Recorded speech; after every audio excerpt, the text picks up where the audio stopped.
नमस्कार, स्वागत है आप सभी लोगों का।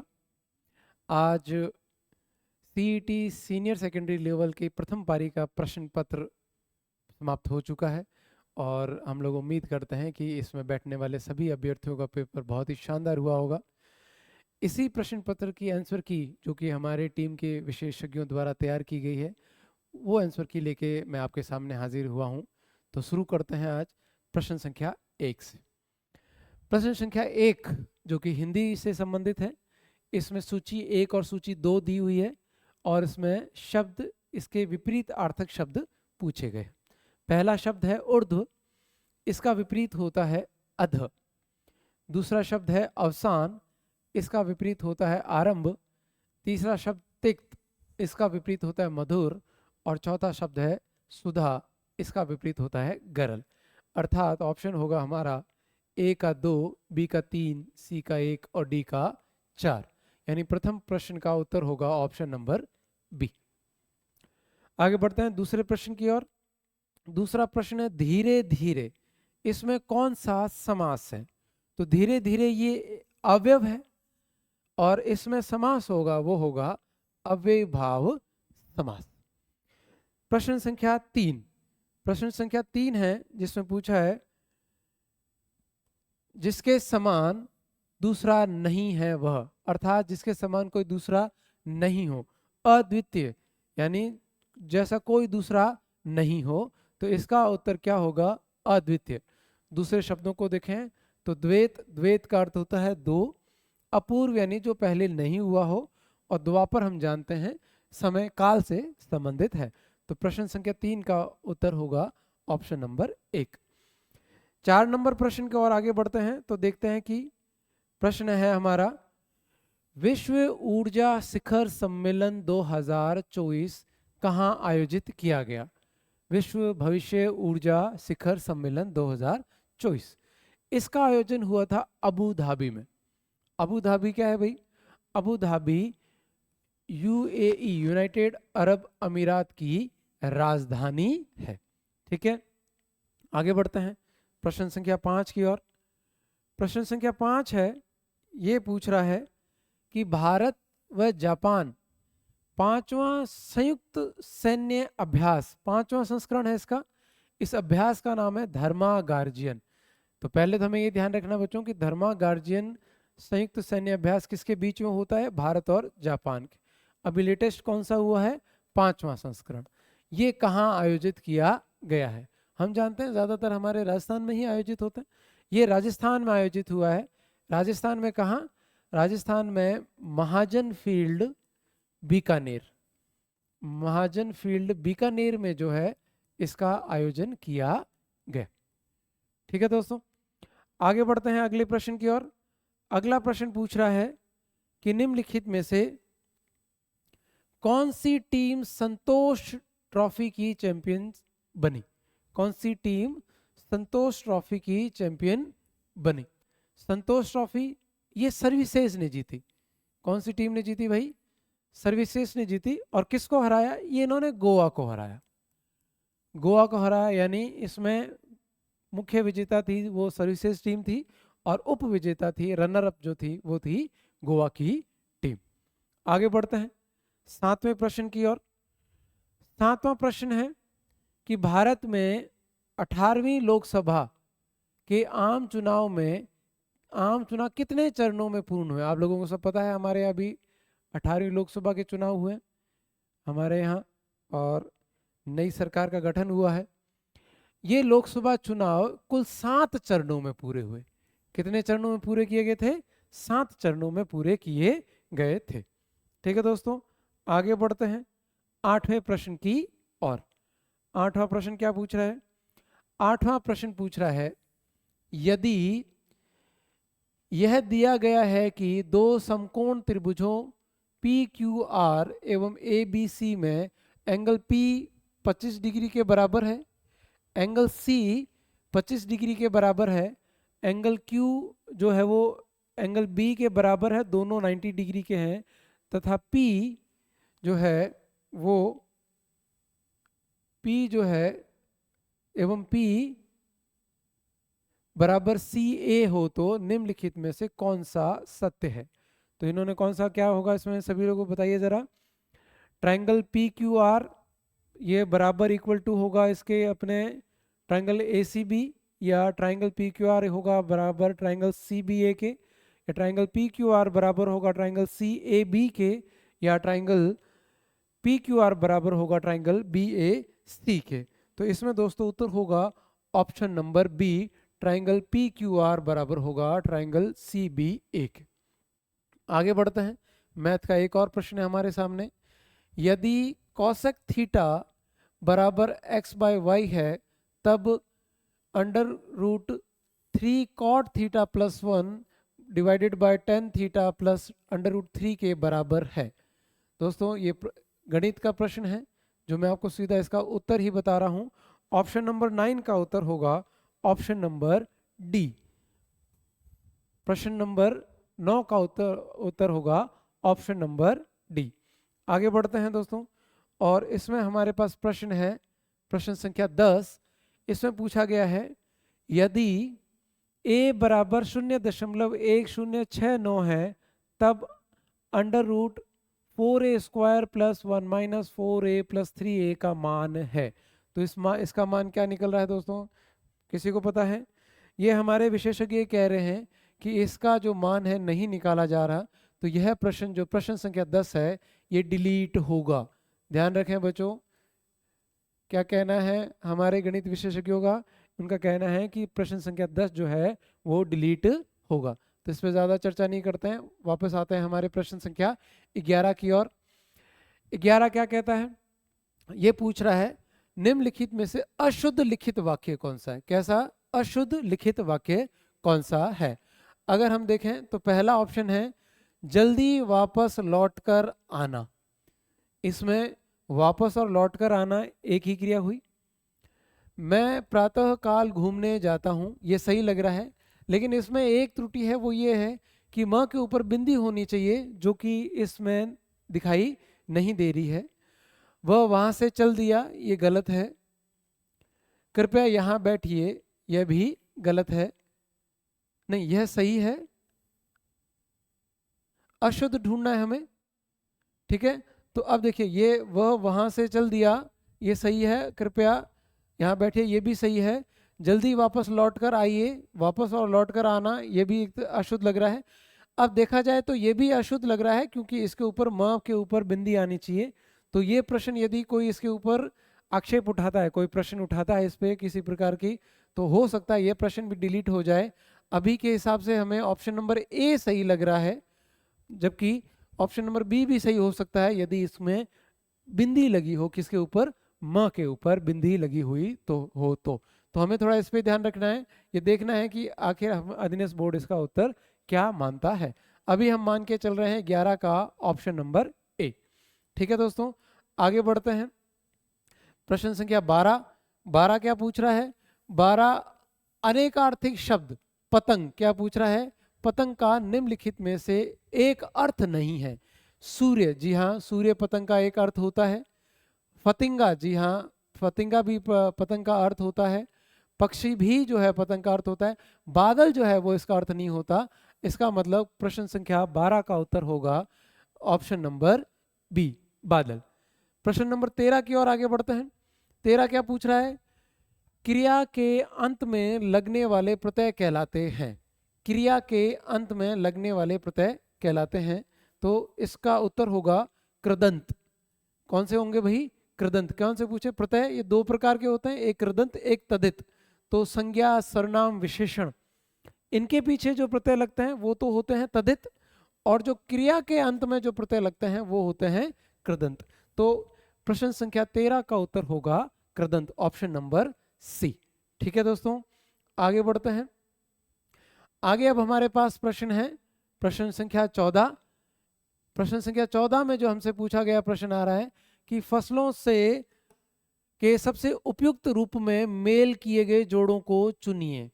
इसमें हमें बताना है पहली चीज ये कि अपने फसल, फिर उस वो कोई किस सीजन की फसल है, और फिर उससे संबंधित जो है किस्म जो है वो कौन सी है वो देखनी है। चावल जो है रबी की फसल नहीं है, ये खरीफ की फसल है, लेकिन शक्ति जो है वो इसमें इसकी किस्म नहीं, उपजाऊ किस्म नहीं है। मक्का विजय से संबंधित नहीं है, ठीक है। गेहूं इसका सही है, गेहूं रबी की फसल है। और सोनारा जो है इसका एक उच्च किस्म है, सोनारा 64 के नाम से जो है आपके सबसे पहले नॉर्मन बोरलॉग, आप सब लोग नाम सुना होगा, नॉर्मन बोरलॉग। नॉर्मन बोरलॉग ने जो है इस सोनारा 60, वैसे हालांकि सोनोरा है, ये सोनोरा 64 का जो है ये एक उपजाऊ किस्म है गेहूं की, इसका सर्वप्रथम विकास किया था, किसने किया था? नॉर्मन बोरलॉग ने। आगे बढ़ते हैं दोस्तों प्रश्न संख्या 15 की ओर। प्रश्न संख्या 15 पूछ रहा है किसने रक्त के विभिन्न वर्गों को किसने रक्त को विभिन्न वर्गों में वर्गीकृत किया? किसने किया भाई? तो इसका जो सही उत्तर है वो है कार्ल लैंडस्टीनर ने। किसने किया है? कार्ल लैंडस्टीनर ने है जो है रक्त को विभिन्न वर्गों में विभाजित किया। तो ऑप्शन क्या होगा? Option number A. किसका? प्रश्न संख्या 15 का ऑप्शन नंबर ए। आगे बढ़ते हैं प्रश्न संख्या 16 में क्या पूछ रहा है कि निम्नलिखित में से मां के दूध में कौन सा एंटीबॉडी प्रतिरक्षी अधिकता में पाया जाता है? हम जानते हैं एंटीबॉडी 4 प्रकार की होती है, उसमें मां के दूध में कौन सा एंटीबॉडी पाया जाता है वो इसमें बताना है कि तो मां के दूध में एंटीबॉडी पाया जाता है वो है IgA। कौन सा पाया जाता है दोस्तों? ऑप्शन क्वेश्चन नंबर 16 का ऑप्शन नंबर डी होगा IgA। आगे बढ़ते हैं और अब चलते हैं प्रश्न संख्या 17 की ओर। 17 जो प्रश्न पूछा गया है, सूची 1 को सूची 2 से सम्मिलित कीजिए। इनमें इन्होंने अपूर्णता रोग और रोग के लक्षण के बारे में पूछा है, जिसमें इन्होंने पेलेग्रा, बेरी, स्कर्वी, राइबोफ्लेविनोसिस, ये 4 जो हैं रोग और इनके लक्षणों के बारे में बात की गई है। हमारे विशेषज्ञों का कहना है कि जो 17 नंबर प्रश्न है ये डिलीट होगा, क्योंकि इसका जो सही उत्तर होगा वो कहना है कि ए का 1 होगा, ए का 1, बी का 2 होगा, सी का 4 होगा और डी का 3 होगा। ये मानना है इसके वास्तविक उत्तर का, जो ऑप्शन हमें नज़र नहीं आ रहा कहीं भी। ए का ए, बी का 2, सी का 4 होना चाहिए, जिसमें इसमें सी का 3 दिया है। ए का 4 गलत हो गया, ए का 3 गलत हो गया, यानी इसमें एक भी ऐसा ऑप्शन नहीं है जो इसका सही उत्तर की व्याख्या कर रहे हो। किस प्रश्न की बात की हमने? अपने प्रश्न नंबर 17 की बात की। तो प्रश्न नंबर जो 17 है वो डिलीट होगा, ऐसा हमारा विशेषज्ञों का मानना है। आगे बढ़ते हैं दोस्तों क्वेश्चन नंबर 18। क्वेश्चन नंबर 18 क्या पूछ रहा है? संघाई सहकारी संगठन SCO स्टार्टअप फोरम का चौथा संस्करण कब हुआ, आयोजित हुआ था? 19 मार्च 2024 को। कहां आयोजित किया गया? कहां आयोजित किया गया? तो ये दोस्तों नई दिल्ली में आयोजित किया गया था। कौन सा? SCO स्टार्टअप फोरम का चौथा संस्करण 19 मार्च 2024 को नई दिल्ली में आयोजित किया गया। आगे बढ़ते हैं प्रश्न संख्या 19 की ओर। 19 प्रश्न संख्या पूछ रहा है, ये भी सूची का मिलान का प्रश्न है। सूची के मिलान में ये प्रश्न में ये पूछ रहा है कि किस देश को पेरिस ओलंपिक में मेडल टैली में कौन सा स्थान हासिल हुआ? 19वां पूछ रहा है। इसमें देखो दोस्तों, चीन को दूसरा स्थान हासिल हुआ था। USA जो है इसको पहला स्थान हासिल हुआ था। ब्रिटेन को जो है वो तीसरा स्थान हासिल हुआ था, जबकि जापान जो है देश उसको चौथा स्थान हासिल हुआ था। तो चौथा स्थान किसका था भाई? फोर्थ जो टैली में चौथे रैंक पर कौन था? वो जापान था। जबकि यहाँ ऑप्शन क्या दिया है? नीदरलैंड्स। नीदरलैंड का 7वां स्थान था, ऐसा कहा जाता है। इस टैली में 7वां स्थान था। तो मेरे हिसाब से ये प्रश्न ये भी डिलीट होगा, क्योंकि इस प्रश्न में चौथा स्थान पे जापान होना चाहिए था, जबकि इन्होंने ऑप्शन क्या दिया है? नीदरलैंड। अगर इस हिसाब से देखा जाए तो कोई सही बैठ नहीं रहा। जैसे जब ए का 3, बी का ए का 3, बी का 1, ए का 3, बी का 1 नहीं बैठ रहा इसमें। USA डी का 4 होना चाहिए था, उसमें नहीं बैठ रहा। इस हिसाब से देखा जाए तो प्रश्न संख्या 19 भी जो है वो डिलीट होगा। आगे बढ़ते हैं, ध्यान रखिएगा बच्चों, ये जो प्रश्न संख्या जो डिलीट होने वाले हैं ये अपने जरूर ध्यान रखें। आगे बढ़ते हैं प्रश्न संख्या 20 की ओर। 20 में पूछा है एशियाई मैराथन चैंपियनशिप 2024 में स्वर्ण पदक जीतने वाले दूसरे भारतीय कौन बने। तो एशियाई मैराथन जो चैंपियनशिप है दोस्तों, ये चीन के आपके जगह है एक हुआंग योंगझेंग, जगह का नाम क्या है, हुआंग योंगझेंग में जो है इसका आयोजन किया गया था, किसका, एशियाई मैराथन चैंपियनशिप 2024 का, जिसमें स्वर्ण पदक जीता था मान सिंह ने।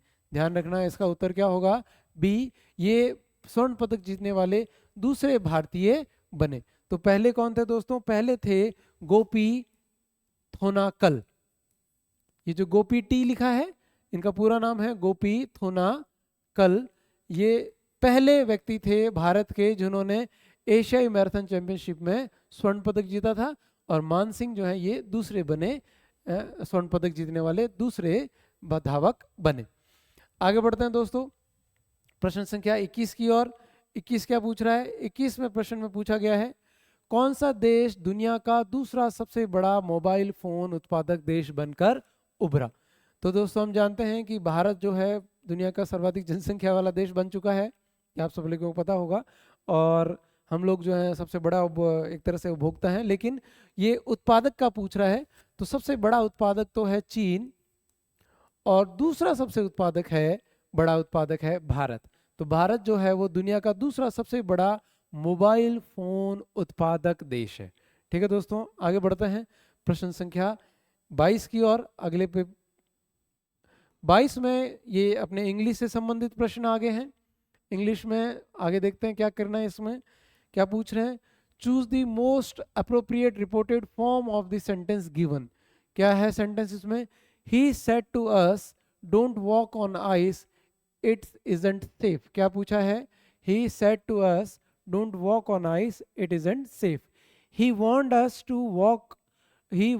Not to walk on ice as it wasn't safe. तो he ordered us not to walk on ice, as इसमें इन्होंने आदेश दिया।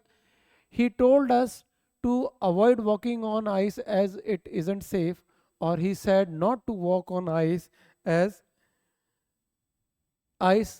it's not safe। तो इसका उत्तर सही क्या होगा दोस्तों, इसका उत्तर होगा ऑप्शन नंबर 1 ए, जिसमें उत्तर है he warned us not to walk on ice as it wasn't safe। ठीक है दोस्तों, आगे बढ़ते हैं प्रश्न संख्या 23 की ओर। 23 क्या पूछ रहा है, इसमें भी वही प्रश्न पूछा गया है, choose the most appropriate option to fill in the blanks. I dash her dash a long time dash she was a child. तो इसमें क्या, I knew her a long time ago, नहीं इसमें नहीं होगा, इसमें होगा I have known her a long time ago for she was. एक मिनट रुको दोस्तों, इसमें प्रश्न संख्या 23 में पूछा है और फिल इन द ब्लैंक्स बनने हमें क्या है, I have known her for a long time since she was a child. तो इसमें ऑप्शन होगा B, I have known her a long time for a long time since she was a child. ठीक है दोस्तों, तो option number 23 का 23 का question number 23 का ऑप्शन होगा बी। आगे बढ़ते हैं और बात करते हैं प्रश्न संख्या 24 की। जो ये अनसीन पैसेज जो हमारे आते थे, वैसे ये पैसेज है, इस पैसेज में से आपको जो है दिए गए प्रश्नों के उत्तर ढूंढने हैं। तो प्रश्न संख्या 24 में आते हैं। प्रश्न संख्या 24 क्या पूछ रहा है, identify statements which are true with respect to the passage, यानी इस पैसेज से संबंधित जो स्टेटमेंट दे रखे हैं उसमें से कौन सा सही है। पूछा है अवर settled perspective towards a problem makes us focus on one line of thought only. Leonardo da Vinci always solved a problem in the first attempt. Albert Einstein would look for as many alternatives as he could to solve a problem.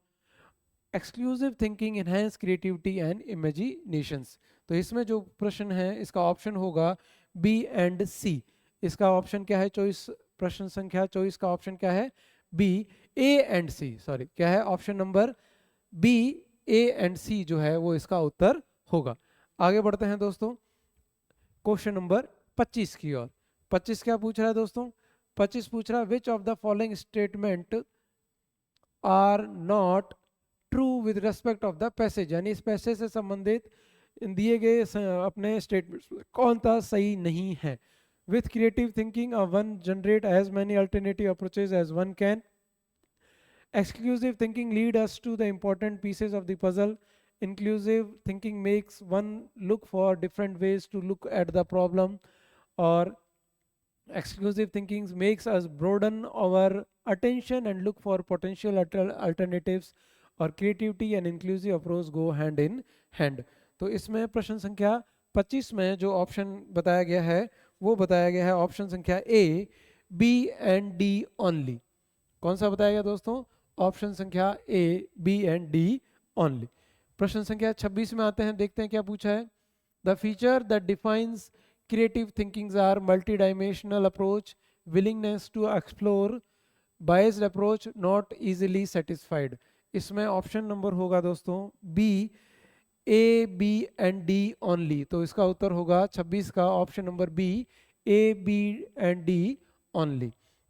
27 number में देखते हैं, तो 27 number में हमारे सामने आता है according to the passage the most important thing with respect to solving a problem is. 27 में जो ऑप्शन दे रखा है दोस्तों वो है ऑप्शन नंबर बी। कौन सा दे रखा है? The option number D, the willingness to explore all alternatives. कौन सा दे रखा है? Option number B, the willingness to explore all alternatives. प्रश्न संख्या 28 की ओर बढ़ते हैं।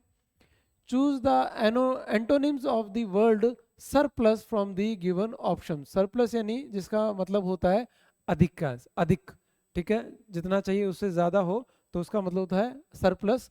और सरप्लस का ठीक एंटोनिम पूछा है, इसका विपरीतार्थक पूछा है, तो इसका अर्थ होगा डेफिसिट। डेफिसिट का मतलब होता है कमी। आगे बढ़ते हैं दोस्तों प्रश्न संख्या 19 की ओर। 19 में क्या पूछा गया है? 19 में पूछा है the ancient name of Jaisalmer was, अच्छा सॉरी, जैसलमेर का प्राचीन नाम था। तो हम जानते हैं जैसलमेर का प्राचीन नाम मांड था, और जैसलमेर का जो बाहरी भाग था उसको वल भी कहा जाता है, बाहर का जो एरिया था उसे वल कहा जाता था। हाड़ौती हम जानते हैं जो हमारा दक्षिण पूर्वी पठारी भाग है उसे हाड़ौती कहते हैं। शेखावटी हम जानते हैं आपके सीकर झुंझुनू चूरू वाला भाग है उसे शेखावटी कहते हैं। और डूंगरपुर बांसवाड़ा वाला जो भाग है उसे वागड़ कहते हैं। आगे बढ़ते हैं दोस्तों प्रश्न संख्या 30 की ओर। 30 में क्या पूछा है? उपोष्ण कटिबंधीय पर्वतीय वन के बारे में असत्य कथन, कैसा कथन पूछा गया है? असत्य कथन का चयन करें। उपोष्ण कटिबंधीय पर्वतीय वन केवल राजस्थान के माउंट आबू क्षेत्र में पाए जाते हैं, सही बात है। इन वनों में हरियाली स्थायी रूप से उपलब्ध रहती है, सही बात है। यह वन सिरोही में पाए जाते हैं जो कि राजस्थान में स्थित है, ठीक है। यह वन केवल राजस्थान तथा उत्तर प्रदेश में पाए जाते हैं। यह जो ऑप्शन है कथन जो है ऑप्शन नंबर डी जो है वो इसका असत्य कथन है। तो प्रश्न संख्या 30 का उत्तर होगा ऑप्शन नंबर डी। आगे बढ़ते हैं दोस्तों 31 में। 31 क्या पूछ रहा है? 31 पूछ रहा है निम्नलिखित में से अरावली राजस्थान का सबसे बड़ा भौतिक क्षेत्र है। 31 क्या पूछ रहा है? निम्नलिखित में से राजस्थान का सबसे बड़ा भौगोलिक क्षेत्र है। तो हम जानते हैं अरावली लगभग 9.9% क्षेत्र पर फैला हुआ है। पूर्वी मैदान लगभग 23.3% क्षेत्र पर फैला हुआ है। पश्चिमी मरुस्थलीय मैदान ये 61.1% भाग पर फैला हुआ है, और इसी का एक भाग है अर्धशुष्क क्षेत्र। तो 31 का ऑप्शन होगा ऑप्शन नंबर बी, पश्चिमी मरुस्थलीय मैदानी क्षेत्र। बहुत सिंपल प्रश्न पूछा गया था वैसे। आगे बढ़ते हैं दोस्तों 32 की ओर। 32 में क्या पूछा गया है? 32 पूछ रहा है निम्नलिखित में से किस राज्य या केंद्र शासित प्रदेश में सबसे अधिक वन्य जीव अभयारण्य है? तो राज्य और केंद्र शासित प्रदेश दोनों दे दिए हैं। तो सबसे ज्यादा जो है वो है अंडमान निकोबार में वन्य जीव अभयारण्य पूछा है। तो अंडमान निकोबार में लगभग 96 वन्य जीव अभयारण्य है अंडमान निकोबार में, ये केंद्र शासित प्रदेश हो गया। राज्य के हिसाब से बात करें तो सबसे ज्यादा है वो है मध्य प्रदेश में है। मध्य प्रदेश में लगभग कुल अपने 25 वन्य जीव अभयारण्य आ जाते हैं, और लगभग 11 या 12 जो आपके राष्ट्रीय उद्यान इसमें मध्य प्रदेश में शामिल हो जाते हैं। आगे बढ़ते हैं दोस्तों प्रश्न संख्या 33 की ओर। ये आपके कंप्यूटर से संबंधित प्रश्न आ गया है। इसमें क्या पूछा है देखते हैं जरा। MS ऑफिस में प्रिंट के लिए निम्न में से कौन सा शॉर्टकट कमांड है? प्रश्न संख्या 33 में क्या पूछा है? MS ऑफिस में प्रिंट के लिए निम्न में से कौन सा शॉर्टकट कमांड है? तो इसका दोस्तों उत्तर हो गया ऑप्शन नंबर बी, Ctrl+P। ठीक है, ऑप्शन क्या होगा? ऑप्शन संख्या बी, Ctrl+P। 34 नंबर प्रश्न की ओर बढ़ते हैं।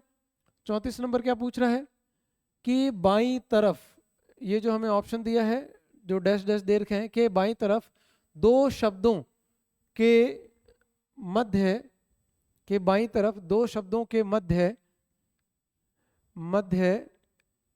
कुछ संबंध है, और यदि दाईं तरफ दोनों शब्दों के मध्य वही संबंध है, तब पता लगाइए कि प्रश्नवाचक चिन्ह के स्थान पर कौन सा विकल्प आ सकता है।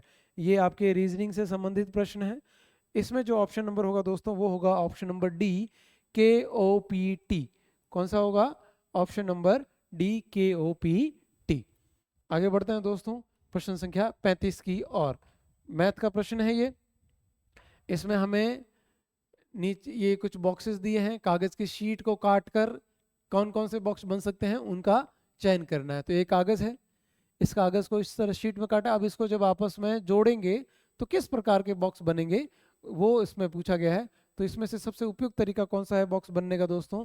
तो इसमें आपका होगा 35 का ऑप्शन नंबर डी जो है इसमें सही उत्तर होगा, option number D, question number 35 का।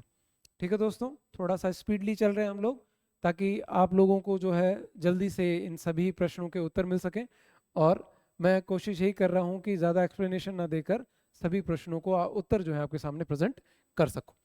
ठीक है, बात करते हैं प्रश्न संख्या 36 की ओर।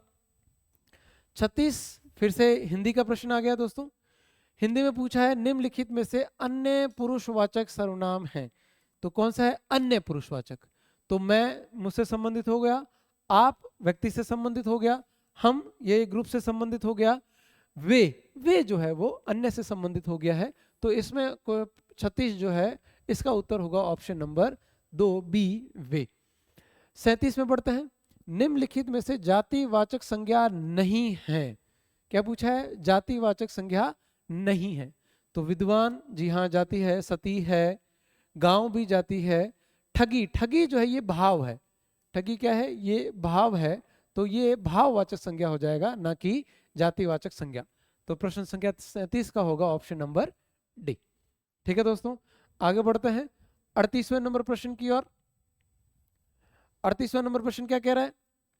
सूची 1 और सूची 2, इसमें वाक्य दिया है, इसमें क्रिया दिया है कि राम रोटी खाता है, वेदांत पढ़ता है, शिक्षक विद्यार्थी से किताब पढ़वाता है, और वह लड़का चल बसा। इसको जोड़ना है कि ये किस प्रकार की क्रियाएं हैं। तो दोस्तों इसमें देखो ऑप्शन होगा ए का 4, राम रोटी खाता है, यह सकर्मक क्रिया है। फिर ऑप्शन होगा बी का 3, वेदांत पढ़ता है, यह अकर्मक क्रिया है। सी का इसमें होगा 2, शिक्षक विद्यार्थी से किताब पढ़ाता है, यह प्रेरणार्थक क्रिया है। और वह लड़का चल बसा, यह संयुक्त क्रिया है। तो इसका ऑप्शन होगा ऑप्शन नंबर 2 यानी बी। इसका उत्तर होगा ऑप्शन नंबर बी। 38 का होगा ऑप्शन नंबर बी, 4, 3, 2, 1। ठीक है दोस्तों, आगे बढ़ते हैं प्रश्न संख्या 39 के और। ये आपका रीजनिंग से संबंधित प्रश्न आ चुका है दोस्तों। रीजनिंग से संबंधित प्रश्न है, इसमें हम बात करते हैं। क्या पूछ रहा है ये पूछ रहा है कि दिए गए कथनों को सत्य माने, यद्यपि सामान्यतः ये ज्ञात तथ्यों से असंगति पाई जाती हो, तब नीचे दिए कथनों से प्रदत्त तथ्यपूर्ण निष्कर्षों का निर्णय लें। कथन क्या है? कोई भी पत्रिका समाचार पत्र नहीं है, कुछ समाचार पत्र पुस्तकें हैं, और सभी पुस्तकें चम्मच हैं। तो इसमें जो ऑप्शन है निष्कर्ष है वो है कुछ पत्रिकाएं पुस्तकें हैं और कुछ समाचार पत्र क्या हैं? कुछ समाचार पत्र चम्मच हैं। तो इसका जो दोस्तों ऑप्शन आ रहा है वो आ रहा है ऑप्शन नंबर 1, केवल निष्कर्ष 2 इसका अनुसरण करता है। कौन से? प्रश्न संख्या 39 का ऑप्शन नंबर 1। प्रश्न संख्या 40 की बात करते हैं। निम्नलिखित में से जलद और जलज, जलद और जलद शब्द युग्म का संगत अर्थ है। तो जलद, जलद यानी आपके कुछ देने वाला, तो देता क्या है भाई, बादल हमें वर्षा देता है, पानी दे रहे हैं। जलज जन्म लेने वाला, तो जन्म क्या ले रहा है, कमल। तो इसका उत्तर होगा बादल और कमल, यानी ऑप्शन नंबर 2, 40 का ऑप्शन नंबर 2। आगे बढ़ते हैं दोस्तों प्रश्न संख्या 41 की ओर।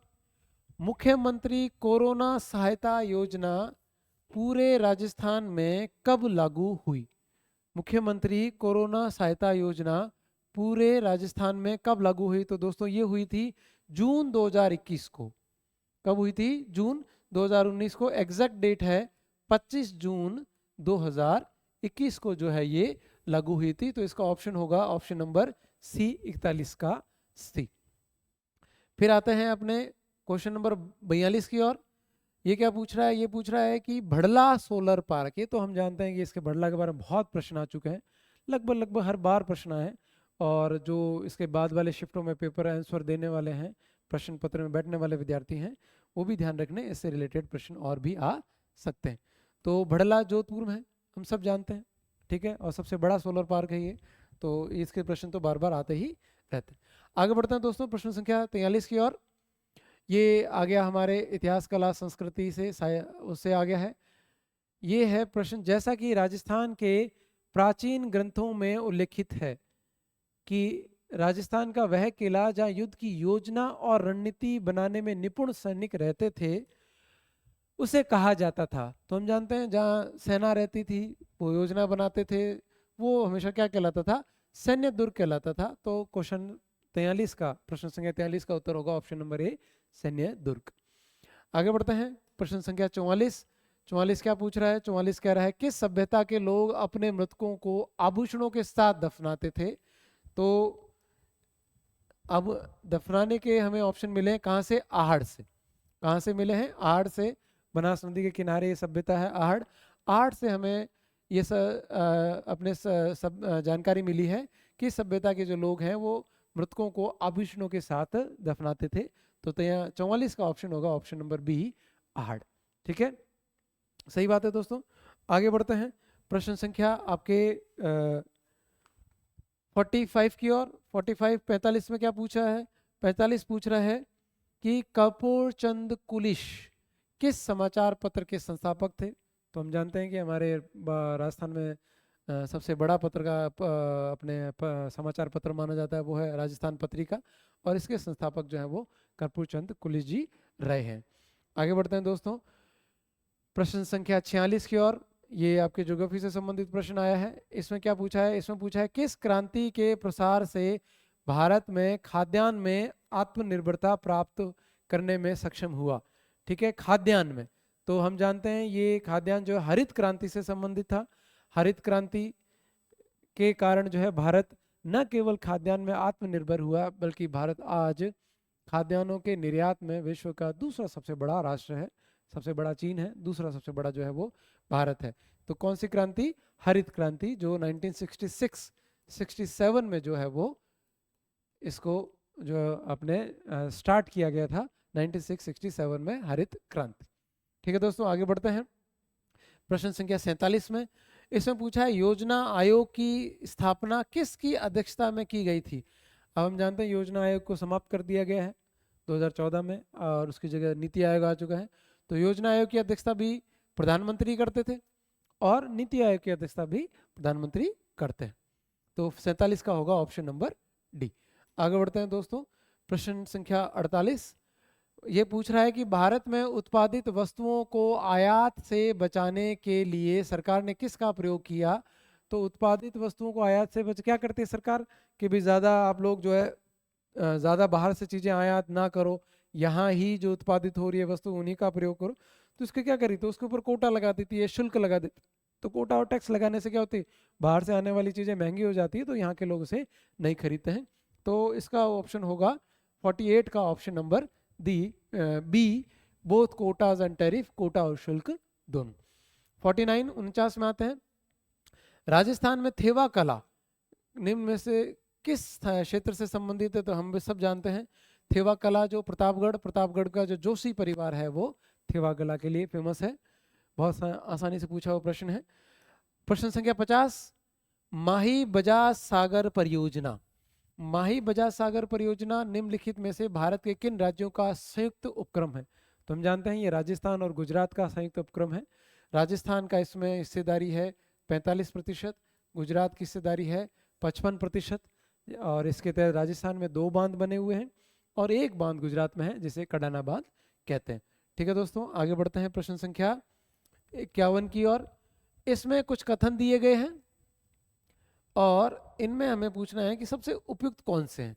क्या पूछा है? कथन है, कथन 1, जलोढ़ मृदा राजस्थान के पश्चिमी मरुस्थलीय मैदान में पाई जाती है। जी नहीं, जलोढ़ मृदा पश्चिमी मरुस्थलीय मरुस्थल यहाँ जो है रेतीली मृदा पाई जाती है। इस मिट्टी में नाइट्रोजन पर्याप्त मात्रा में होती है लेकिन पोटाश व लौह तत्वों की कमी होती है। तो इसमें दोस्तों क्या होगा, कथन 1 जो है वो गलत है किंतु कथन 2 जो है वो सही है। तो इसमें ऑप्शन होगा ऑप्शन नंबर सी। तो 51 का ऑप्शन नंबर सी। आगे बढ़ते हैं दोस्तों। आगे जो अपना प्रश्न आता है प्रश्न नंबर 52, ये भारत के भूगोल से संबंधित है। इसमें पूछा है नमचा बरवा शिखर। नमचा बरवा शिखर अगर आप जानते हो तो हम लोग जब एनसीईआरटी में पढ़ते हैं हिमालय के बारे में पढ़ते हैं हम तो कहते हैं कि नंगा पर्वत से लेकर नमचा बरवा पर्वत के बीच में जो है हिमालय विस्तृत है। तो इधर नंगा पर्वत जो है जम्मू कश्मीर में आ जाता है और नामचा बरवा पर्वत जो है वो आ जाता है अपने किस में, वो आ जाता है अरुणाचल हिमालय में। किस में आ जाता है? अरुणाचल हिमालय में। तो क्वेश्चन नंबर 52 का ऑप्शन होगा ऑप्शन नंबर 1 ए। आगे बढ़ते हैं। ये फिर से भारत के भूगोल का क्वेश्चन आ गया। इसको भारत के भूगोल का प्रश्न कह दो आप, चाहे आप इसको करंट से भी कह दो क्योंकि ये काफी चर्चा में रही है झील, पेंगोंग तसो झील। पेंगोंग तसो झील हिमालय के निम्नलिखित में से किस उपखंड में पाई जाती है? पेंगोंग तसो ये लद्दाख में स्थित है। ये सामरिक दृष्टि से महत्वपूर्ण और भारत और चीन के बीच में विवादित है। ये 2 झीलें यहाँ पर, एक पेंगोंग तसो और एक है सोमू रिरी। ये 2 झीलें हैं जो इस क्षेत्र में स्थित है, बड़ी झीलें हैं ये कश्मीर या लद्दाख या उत्तरी पश्चिमी हिमालय का भाग है। तो 53 का ऑप्शन होगा ऑप्शन नंबर सी। आगे बढ़ते हैं दोस्तों प्रश्न संख्या 54 की ओर। राज्य मानवाधिकार आयोग का कौन सा कार्य सही नहीं है? कौन सा क्या प्रश्न पूछा है? राज्य मानवाधिकार का कौन सा कार्य नहीं है ये पूछा है। इसमें पूछा है मानवाधिकार के क्षेत्र में कार्यरत गैर सरकारी संगठनों के प्रयासों को हतोत्साहित करना। जी नहीं, मानवाधिकार आयोग किसी के भी प्रयासों को हतोत्साहित नहीं करता बल्कि उल्टा इसे प्रोत्साहित करता है। तो ये पहला कथन ही अपने आप में गलत हो गया। तो इसमें क्वेश्चन नंबर 54 का ऑप्शन होगा ऑप्शन नंबर ए, ये हतोत्साहित नहीं करता, उसे प्रोत्साहित करता। फिर बात करते हैं आपके प्रश्न संख्या 55 में, किस संवैधानिक संशोधन द्वारा ग्राम सभा को संवैधानिक दर्जा दिया गया? तो हम जानते हैं जो पंचायती राज संशोधन हुआ था, पंचायती राज एक्ट आया था जो 1993 में, उसके तहत जो है 73वां संविधान संशोधन, उसमें जो है ग्राम सभा को संवैधानिक दर्जा दिया गया। ठीक है दोस्तों, थोड़ा तेज चल रहा है ताकि समय पे जो है ये आंसर की हम पूरी कर सकें, आप इसे आप आसानी से मिला सकें। प्रश्न संख्या 56 की ओर बढ़ते हैं। क्या पूछ रहा है प्रश्न संख्या 56? ये पूछ रहा है निम्नलिखित में से कौन सा शब्द 42वें संविधान संशोधन द्वारा प्रस्तावना में जोड़ा गया? किसमें जोड़ा गया दोस्तों? प्रस्तावना में। कौन से संविधान संशोधन से? 42वां से। तो 42वां संविधान संशोधन में प्रस्तावना में जोड़ा गया था वो शब्द था अखंडता। कौन सा शब्द? अखंडता। अर्थात 56 का ऑप्शन होगा ऑप्शन नंबर बी। फिर आता है आपका प्रश्न संख्या 57, भारत में निम्नलिखित में से कौन सा मौलिक अधिकारों का उल्लंघन है? मौलिक अधिकार, ठीक है, हमें संविधान इसीलिए पढ़ाया जाता है ताकि हम हमारे मौलिक अधिकारों को जान सकें। तो ये क्या कह रहा है, कौन सा मौलिक अधिकारों का है? कि पहला प्रश्न है मजदूरों को न्यूनतम मजदूरी का भुगतान न करना बाकायदा मौलिक अधिकारों का हनन होता है। रात 9 बजे के बाद लाउड स्पीकर पर प्रतिबंध लगाना, ये लगाया जा सकता है, तो ऐसा कोई मौलिक अधिकारों का हनन नहीं है। ठीक है, क्योंकि लाउड स्पीकर से जो है बाकी लोग परेशान होते हैं, उनके अधिकार का हनन हो जाता है। तंबाकू उत्पाद पर प्रतिबंध लगाना ये जरूरी है राष्ट्र के स्वास्थ्य, युवा पीढ़ी के स्वास्थ्य या सभी जन का स्वास्थ्य के लिए उन पर प्रतिबंध। भाषण देना, जी नहीं, ये हमारा कोई मौलिक अधिकार नहीं है। तो इसमें होगा ऑप्शन नंबर ए। हालांकि ये डीपीएसपी का आपके भाग है लेकिन फिर भी इसमें जो सही आ रहा है वो आ रहा है मजदूरों को न्यूनतम मजदूरी का भुगतान न करना मौलिक अधिकारों का उल्लंघन है। प्रश्न संख्या 58 नंबर की ओर बढ़ते हैं। कॉन्स्टिट्यूशन के संविधान से संबंधित लगातार प्रश्न आ रहे हैं। भारतीय संविधान की प्रस्तावना किस वाक्यांश से शुरू होती है? हम भारत के लोग, हम इसे शुरुआत करते हैं, तो किससे शुरू होगी? हम भारत के लोग। बहुत सिंपल पूछा है। ध्यान रखना, इस प्रस्तावना में भारत शब्द जो है वो 2 बार प्रयोग किया गया है। कितनी बार प्रयोग किया गया है? 2 बार प्रयोग किया गया है। तो प्रस्तावना की शुरुआत हम किससे करते हैं? हम भारत के लोग। तो 58 का होगा ऑप्शन नंबर डी। आगे बढ़ते हैं दोस्तों, प्रश्न संख्या 59 क्या पूछ रहा है ये कि 1983 में सभी क्षेत्रों में केंद्र राज्य संबंधों की जांच और समीक्षा करने और उचित परिवर्तनों की सिफारिश करने के लिए केंद्र सरकार द्वारा निम्नलिखित में से किस आयोग की सिफारिश की गई? तो किस आयोग की सिफारिश की गई थी? ये सरकारिया आयोग जो है, सरकारिया आयोग की सिफारिश के ऊपर जो है इसे आयोग की नियुक्ति की गई थी, जो केंद्र राज्य संबंधों की जांच करेगा। ठीक है, सरकारिया आयोग है। कब? ये 1983 में आया था। इन्होंने 1987 में अपनी रिपोर्ट प्रस्तुत की थी। ये किससे संबंधित थी दोस्तों? ये थी आपके केंद्र राज्य संबंधों की। पूरा नाम क्या था सरकारिया जी का? इनका था रणजीत सिंह सरकारिया। इनके नेतृत्व में ये आयोग जो है, ये समिति बनाई गई थी। आगे बढ़ते हैं प्रश्न संख्या 60 में। क्या पूछ रहा है प्रश्न संख्या 60? राजस्थान लोक सेवा आयोग के अध्यक्ष की नियुक्ति निम्नलिखित में से किसके द्वारा की जाती है? तो हम जानते हैं अध्यक्ष की नियुक्ति जो है वो राज्यपाल के द्वारा की जाती है। और आरपीएससी जो आजकल बहुत चर्चा में है, पेपर के प्रकरण के मामले में हो, चाहे और भी जो मुद्दे हैं इनके जो जुड़े हुए सदस्य हैं उनके ऊपर भी कई आक्षेप लगे हैं।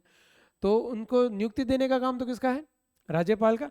हटाने का कार्य किसका? कौन करेगा? हटाने की जो शक्ति है वो राष्ट्रपति के पास है। किसके पास है? हटाने की शक्ति जो है वो राष्ट्रपति के पास है। ठीक है दोस्तों, आगे बढ़ते हैं। प्रश्न संख्या 61 ये क्या पूछ रहा है? पूछ रहा है कि राजस्थान के कोटा, बूंदी और झालावाड़ क्षेत्र में बोली कौन सी है? तो हम जानते हैं कोटा, बूंदी दक्षिण पूर्व हाड़ौती क्षेत्र का है। तो इसकी जो बोली कौन सी होगी दोस्तों? इसकी बोली होगी हाड़ौती। कौन सी होगी? हाड़ौती। तो प्रश्न संख्या 61 का उत्तर होगा ऑप्शन नंबर बी, हाड़ौती। ठीक है दोस्तों, आगे बढ़ते हैं। प्रश्न संख्या 62 क्या है? देखो पूछ रहे हैं बीछियो, लालर, नोखिला और शिखर। क्या पूछ रहे हैं? बीछियो, लालर, नोखिला और शिखर। ये क्या है भाई? ये राजस्थान के गीत हैं या नृत्य हैं, वाद्य यंत्र है, क्या है? तो ये है दोस्तों राजस्थान के लोक गीत। क्या है? लोक। बीछियो, लालर, नोखिला, ये सब क्या है? राजस्थान के लोक गीत हैं। ऑप्शन नंबर ए होगा प्रश्न संख्या 62 का। आगे बढ़ते हैं दोस्तों, प्रश्न संख्या 63 में। 63 में क्या पूछ रहे हैं? राजस्थान के कौन हाथ में भाला लेकर एक योद्धा के रूप में या सांप देवता के रूप में पूजे जाते हैं? तो भाला लेकर ऐसे योद्धा के रूप में और सांप देवता के रूप में पूजे, दो ही हम जानते हैं। एक तो आ जाएंगे हमारे गोगा जी और एक है तेजा जी, जो हाथ में भाला लेकर अपने अश्व पर आरोहण किए हुए अश्वारूढ़ हैं। वो हैं अपने, एक तो गोगा जी और दूसरे हैं अपने तेजा जी। ठीक है, तो इनका होगा ऑप्शन नंबर 1। आगे बढ़ते हैं। राजस्थान में मार्बल डंपिंग यार्ड कहाँ है? क्या पूछ रहा है प्रश्न? राजस्थान में मार्बल डंपिंग यार्ड कहाँ है? तो मार्बल डंपिंग यार्ड हम जानते हैं सबसे बड़ी मार्बल मंडी कौन सी है? किशनगढ़। और आप लोगों को पता होगा कि किशनगढ़ की तरफ आप जाओगे तो बहुत बड़े एरिया पर एक सफ़ेद चादर से बिछी आपको नजर आएगी। पूरा वो जो एरिया है वो यहाँ इस मार्बल की वजह से वो एरिया वैसा कन्वर्ट हो गया है। आगे बढ़ते हैं दोस्तों, प्रश्न है 65 संख्या। क्या पूछ रहा है ये? राजस्थान में मुख्यमंत्री लघु वाणिज्य वाहन स्वरोजगार योजना, मुख्यमंत्री लघु वाहन स्वरोजगार योजना को कब अधिसूचित किया गया? इससे अधिसूचित किया गया था 11 अक्टूबर 2022 को। कब किया गया? 11 अक्टूबर 2022 को। इसके अंदर क्या है कि 15 लाख रुपए तक का यदि कोई वाहन खरीदता है तो सरकार उसे अधिकतम 10% तक का जो है उसे सब्सिडी देगी, जो अधिकतम 60,000 रुपए तक की हो सकती है। इससे ज़्यादा की सब्सिडी नहीं दी जाएगी। वो जो है इसमें खासकर, और SC/ST को विशेष रूप से इसमें ध्यान दिया गया है। ठीक है दोस्तों, तो इसका ऑप्शन होगा 11 अक्टूबर 2022। आगे बढ़ते हैं दोस्तों, प्रश्न संख्या 66 क्या कह रहा है? 8 वार 9 त्योहार। नाम से ही पता चल रहा है मौजा ही मौजा है दोस्तों। क्या है? 8 वार 9 त्योहार। तो इसका अर्थ होगा मौज मस्ती में से जीवन बिताना। आप लोगों का पेपर सबका अच्छा हुआ होगा, उम्मीद करते हैं सब आप लोग भी आज मौज मस्ती में होंगे और आगे की तैयारी भी मौज मस्ती से करेंगे। तो क्या पूछ रहा है, 8 बार 9 त्योहार, तो इसका उत्तर होगा ऑप्शन नंबर बी, मौज मस्ती से जीवन बिताना। आगे बढ़ते हैं, कार्यालय पत्र में अधोलेख में प्रयुक्त होने वाला शब्द, यानी जब अपन किसी के कार्यालय पत्र लिखते हैं तो लास्ट में उसके नीचे क्या किस से संबोधित करते हैं, तो इसमें संबोधित करते हैं भवदीय से। किससे करते हैं, भवदीय से। तो प्रश्न संख्या 67 का उत्तर होगा ऑप्शन नंबर ए। आगे बढ़ते हैं दोस्तों, फिर से गणित का प्रश्न आ गया है, रीजनिंग का है ये प्रश्न। क्या पूछ रहा है, एक समतल दर्पण पर प्रकाश की एक किरण उसकी सतह के अभिलंब आपतित होती है, उसके आपतन कोण और परावर्तन कोण होंगे। क्या पूछ रहा है भाई, आपतन कोण और परावर्तन कोण होंगे, तो ये कोण होंगे क्रमशः 0 डिग्री 0 डिग्री। तो ऑप्शन क्या होगा भाई, प्रश्न संख्या 68 का ऑप्शन होगा सी, 0 डिग्री 0 डिग्री। आगे बढ़ते हैं प्रश्न संख्या 69 की ओर। 69 क्या पूछ रहा है भाई, 69 कह रहा है दो सर्व सम प्रिज्म P1 और P2 इस तरह रखा जाता है जैसे चित्र में दिखाया गया। ये हमारा चित्र है P1 और P2। एक संकीर्ण श्वेत प्रकाश का किरण पुंज कांच के प्रिज्म P1 पर आपतित किया जाता है, जैसा कि चित्र में दर्शाया गया है। ठीक है, इसके ऊपर ये बीम डाली गई है। प्रिज्म P1 की निर्गत किरण पुंज प्रिज्म P2 पर पड़ती है। प्रिज्म P2 के परिणामी किरण पुंज जो पर्दे पर पड़ती है उसमें होता है। बहुत क्लिष्ट प्रश्न है मेरे लिए तो ये दोस्तों। क्या है इसका ऑप्शन, क्या होगा इसका ऑप्शन होगा दोस्तों ऑप्शन नंबर बी, पर्दे पर श्वेत प्रकाश का किरण पुंज। क्या होगा ऑप्शन नंबर बी, पर्दे पर श्वेत प्रकाश का किरण पुंज। आगे बढ़ते हैं दोस्तों, अब आते हैं प्रश्न संख्या 70 की ओर। 70 भी जो है आपके गणित का ही प्रश्न है। क्या पूछ रहे हैं 70 में, एक मीनार के आधार से दो बिंदुओं, एक बिल्डिंग है उसके आधार से टावर के ऊपर से हम देखेंगे दो बिंदुओं ए और बी जो क्रमशः मीनार के आधार से एक सीधी रेखा में पी व क्यू दूरी पर है से मीनार के शीर्ष के उन्नयन कोण पूरक है। ये एक दूसरे के उन्नयन कोण पूरक है तो मीनार की ऊंचाई होगी। तो प्रश्न संख्या 70 क्या कह रहा है भाई, मीनार की ऊंचाई कितनी होगी। तो इसका जो ऑप्शन होगा दोस्तों वो होगा option number A, √P.Q, option number A. आगे बढ़ते हैं दोस्तों, क्वेश्चन नंबर 71। यदि दो वर्गों के विकर्णों की लंबाई का अनुपात 4:7 हो तो उनके क्षेत्रफलों का अनुपात कितना होगा। दो विकर्ण हैं, उनके दो वर्ग हैं, उनके विकर्णों की लंबाई का अनुपात है 4:7, तो उनके क्षेत्रफलों का अनुपात कितना होगा। तो इसमें जो उत्तर दिया गया है वो अनुपात दिया गया है 16:49। क्या दिया गया है दोस्तों, 16:49 इसका उत्तर होगा ऑप्शन नंबर 1। फिर आता है जीव मंडल रिजर्व तथा उससे संबंधित क्षेत्र के बेमेल जोड़े को का चयन करें। जीव मंडल रिजर्व तो हाँ जानते हैं हम लोग सब लोग कि देखो थार रेगिस्तान राजस्थान में है, आप सभी लोग जानते हैं। मानस असम में है, आप सब लोग जानते हैं। कान्हा केवल मध्य प्रदेश में है, उत्तर प्रदेश में नहीं है। कान्हा केवल है किसमें, मध्य प्रदेश। और इसमें बेमेल जोड़ा पूछा गया तो इसका उत्तर क्या हो जाएगा, कान्हा मध्य प्रदेश। और चौथा है नीलगिरी, कर्नाटक और केरल वाले इस वाले भाग में है, तो इसका उत्तर हो जाएगा कान्हा मध्य प्रदेश, इसका जो है उत्तर हो जाएगा।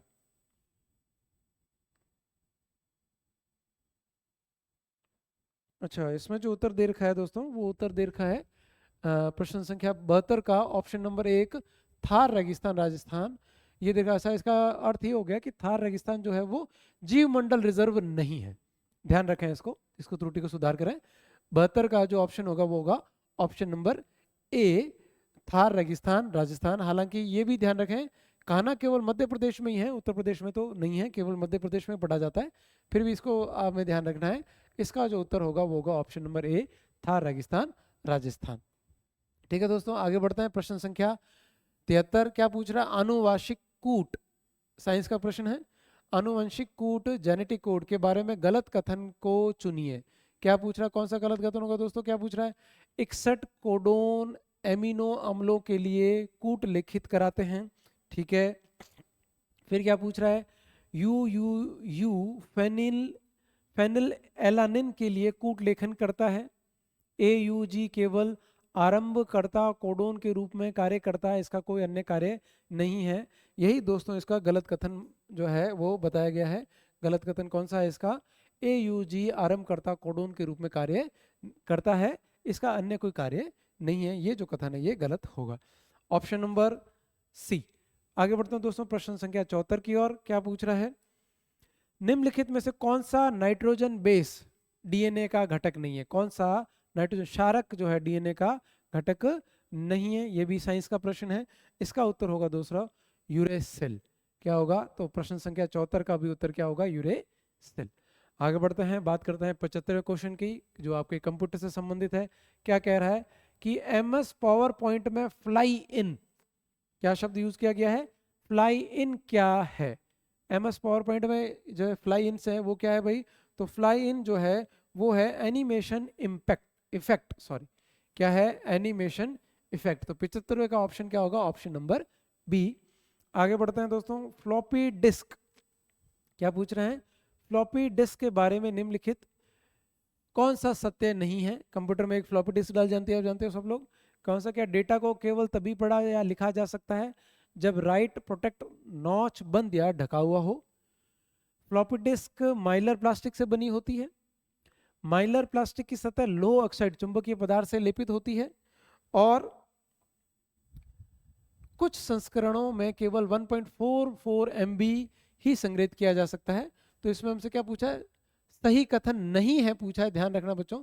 तो गलत कथन पूछा है, तो वो है उसका ऑप्शन नंबर ए, डेटा को केवल तभी पढ़ा या लिखा जा सकता है जब राइट प्रोटेक्ट नॉच बंद या ढका हुआ हो। ठीक है दोस्तों, आगे बढ़ते हैं प्रश्न संख्या 77 की ओर। 77 क्या कह रहा है? 77 कह रहा है एथनॉक अम्ल कार्बोनेटो, एथनॉक अम्ल कार्बोनेटो के साथ अभिक्रिया करके बनाता है।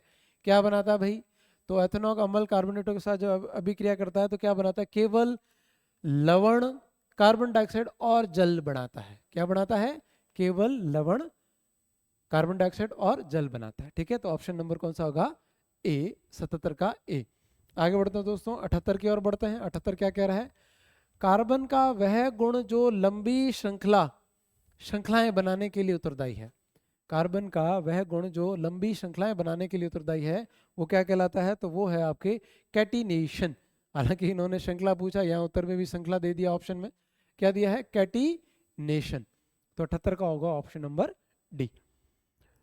79 पूछ रहा है तनु जलीय NaCl विलयन का विद्युत अपघटन 20 मिली एम्पियर धारा प्रवाहित करके किया गया। कैथोड पर हाइड्रोजन गैस के 0.02 मोल को मुक्त करने के लिए लगने वाला आवश्यक समय है। तो दोस्तों इसका आवश्यक समय जो है वो होगा 19.3 गुणा 10⁴ सेकेंड। ठीक है, तो 19.3 इंटू 10⁻⁴ s सेकेंड जो है ये इसमें दिया गया। तो उत्तर होगा ऑप्शन नंबर बी 79 का। आगे बढ़ते हैं दोस्तों और अब बात करते हैं अपने, फिर से हमारे पास कुछ हिंदी के क्वेश्चन आ रहे हैं। क्वेश्चन नंबर 80 क्या बात कर रहा है? पके हुए अन्न की भिक्षा। इस वाक्यांश के लिए एक शब्द है। क्या पूछ रहा है? पके हुए अन्न की भिक्षा। तो इसका जो सही उत्तर होगा दोस्तों वो होगा मधुकरी। तो 80 का ऑप्शन क्या होगा? ए, मधुकरी। 81 क्या कह रहा है? निम्नलिखित में शुद्ध वर्तनी युक्त शब्द है। कौन सा एकदम सही शब्द है? वर्तनी युक्त सही शब्द है चतुर्थ। तो ये तो गलत हो गया, र जो है वो थ पे आना चाहिए था। चतुर्थ। व्युत्पत्ति, व्युत्पत्ति। पैतृक, पैतृक होता है, पैतृक होता है। विस्मरण, व्युत्पत्ति। तो चतुर्थ में ये बोला व्युत्पत्ति, इसमें छोटी गया। पैतृक हम जानते हैं कि त के नीचे रो वाला भाग आता है। विस्मरण, इसमें उत्तर क्या होगा? विस्मरण। तो 81 का ऑप्शन होगा option number D. Question number 82 क्या पूछ रहे हैं?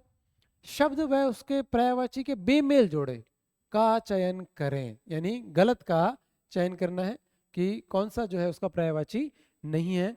तो इसमें क्या पूछा गया है कि रमा लक्ष्मी सही है, आम्र रसाल सही है, वायु सुखा कृषाणु सही है।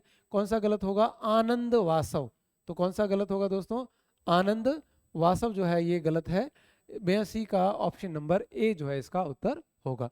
आगे बढ़ते हैं दोस्तों। 83 इंग्लिश से आ गया। पारिभाषिक शब्द क्या पूछ रहा है? अच्छा हिंदी से वैलिड। वैलिड का हिंदी अर्थ क्या है? ठीक है, वैलिड यानी जो विधि सम्मत होता है, तो विधि सम्मत यानी विधि मान्य। तो 83 का उत्तर होगा ऑप्शन नंबर डी, वैलिड का उत्तर होगा विधि मान्य। फिर है प्रश्न संख्या 84, choose the most appropriate English transaction to the given sentence. Hindi में हमें वाक्य दिया है, इसका इंग्लिश में ट्रांजेक्शन करना है। क्या है वाक्य? रुद्र ने किताब क्यों फाड़ी? मैं क्यों फाड़ी भाई? रुद्र ने किताब क्यों फाड़ी? तो ऑप्शन सीधा ही आ रहा है। क्या होगा इसका ऑप्शन? इसका ऑप्शन आएगा कि why did Rudra tear the book. Option क्या होगा? Option number C, why did Rudra tear the book. आगे बढ़ते हैं दोस्तों क्वेश्चन नंबर 85 की ओर। 85 क्या कह रहा है? Choose the most appropriate option, fill in the box. Choose the most appropriate option to fill in the blank. इसमें क्या है question? Do you know blank in London? Yes, my friend Arun lives dash near London, but in case he is out of town, I will have dash to go. तो इसमें option क्या होगा दोस्तों? इसमें होगा option number B, do you know anybody in London? क्या आप किसी को जानते हो लंदन में? फिर वो जवाब था yes my friend Arun lives somewhere near London. मेरा दोस्त जो है लंदन के आसपास ही रहता है। But in case he is out of town, he will have nowhere to go. अभी जो है वो नोवेयर टू गो, अभी जो है वो आउट ऑफ स्टेशन है, तो उसे अभी कहीं जाना नहीं है। ठीक है, तो ये बात होगी। इसका तो ऑप्शन क्या होगा? ऑप्शन नंबर बी 85 का। फिर बात करते हैं 86 में। इसमें भी इन्होंने पूछा है कौन सा सबसे बढ़िया ऑप्शन है भाई जो इस सेंटेंस को पूरा करे। तो क्या पूछा? इन एन ऑफिशियल लेटर जो है द सब्जेक्ट इज, क्या होगा? जो एक ऑफिशियल लेटर होता है, कार्यालय पत्र जिसे हम कहते हैं, उसके अंदर सब्जेक्ट जो होना चाहिए वो कैसा होना चाहिए? तो वो सब्जेक्ट जो आपका होना चाहिए ब्रीफ होना चाहिए, संक्षिप्त होना चाहिए, क्लियर होना चाहिए और रिलेवेंट होना चाहिए। ठीक है, आगे बात समझे? तो इसका होगा ऑप्शन नंबर बी। आगे बढ़ते हैं दोस्तों क्वेश्चन नंबर 87 की ओर। इसमें भी इन्होंने पूछा कि इसमें सेंटेंस में जो है सबसे बढ़िया अप्रोप्रिएट शब्द कौन सा है इस खाली स्थान को भरने के लिए। क्या है? I was advise not to loiter the street after sunset. ठीक है, तो क्या कहा गया इसमें? तो I was advise not to loiter for, option क्या होगा इसमें? For the street after sunset. ठीक है, तो 87 का होगा ऑप्शन नंबर ए। आगे बढ़ते हैं दोस्तों ऑप्शन नंबर 88। 88 में प्रश्न क्या है? पूछ रहा है 88 का बात हो रही है तो पूछ रहे हैं Munich is the large city dash in the south of Germany. इसमें अच्छा दो लिस्ट दी है, लिस्ट 1 और लिस्ट 2, इनको आपस में जोड़ना है। क्या करना है? कौन सा इसमें सबसे बेस्ट होता है? Munich is a large city in the south of Germany where there many people dash the consent on Friday, we shouldn't speak while eating। तो सी का तो 4 नजर आ रहा है भाई। we didn't speak during the meal, ये भी सही आ रहा है। तो इसका ऑप्शन लग रहा है 88 का 4 होगा सर। तो इसका होगा ऑप्शन नंबर 4। 88 का ऑप्शन नंबर कौन सा होगा? 4। ए का 3, Munich is a large city in the south of Germany. ठीक है, where there many people, किसमें? where there many people at the concert on Friday, we shouldn't speak while eating and we should not speak during the meal। ठीक है, तो option हो जाएगा option number D. आगे बढ़ते हैं दोस्तों question number 89। Choose the word closest in meaning to the underline word. ये जो अंडरलाइन वर्ड किया गया है इसके सबसे नजदीकी शब्द कौन सा है? तो एक तरह से प्रायवाची पूछा है इन्होंने, सिनोनिम से पूछा है। क्या पूछ रहे हैं कि people thronged to pay homage to the departed leader. ठीक है, जो कोई इनका लीडर जो है वो जो समाप्त हो गया उसको श्रद्धांजलि देने के लिए एकदम से सब जो है वो भगदड़ देने में, तो श्रद्धांजलि दे रहे हैं तो ट्रिब्यूट दे रहे हैं। क्या दे रहे हैं भाई? ट्रिब्यूट दे रहे हैं। तो 89 का ऑप्शन हो गया ऑप्शन नंबर बी। ठीक है, फिर आता है प्रश्न संख्या 90 की ओर। 90 क्या पूछ रहा है? Choose the word which is similar in the meaning of relinquish. क्या कह रहा है? रेलिंकिश के लिए सिमिलर यानी आपके सिनोनिम पूछ रहा है। तो इससे रेलेंकिस से रिले अपने जो है सिमिलर शब्द कौन सा है? तो रेलेंकिस के लिए जो सिमिलर शब्द है वो दोस्तों वो है आपका एबेंडन। कौन सा है? एबेंडन। तो 90 का सही उत्तर कौन सा होगा? Option number C, abandon. फिर आते हैं दोस्तों, रीजनिंग का प्रश्न है अब हमारे सामने। क्या कह रहा है? 91 पूछ रहा है, जब मिनट की सुई 1 घंटा 25 मिनट की दूरी तय करती है तो उसके द्वारा तय की गई कोणीय दूरी क्या होगी? तो कोणीय दूरी क्या होगी दोस्तों? तो कोणीय दूरी होगी 510 डिग्री। क्या होगी? 510 डिग्री। 91 का ऑप्शन नंबर ए। 92 में आते हैं, if medical is written in demi lac, मतलब DEMILAC, यानी मेडिकल को थोड़ा सा उल्टा कर सीधा लिखा है शब्दों को, इन अ सर्टेन कोड, यानी मेडिकल को एक कोड भाषा में लिखा है, तो कंपाइल को उस कोड में कैसे लिखा जाएगा? तो कंपाइल को कैसे लिखोगे दोस्तों? तो कंपाइल को इसमें लिखोगे किस तरह? MOCPELI। ठीक है, तो इसका होगा ऑप्शन नंबर सी।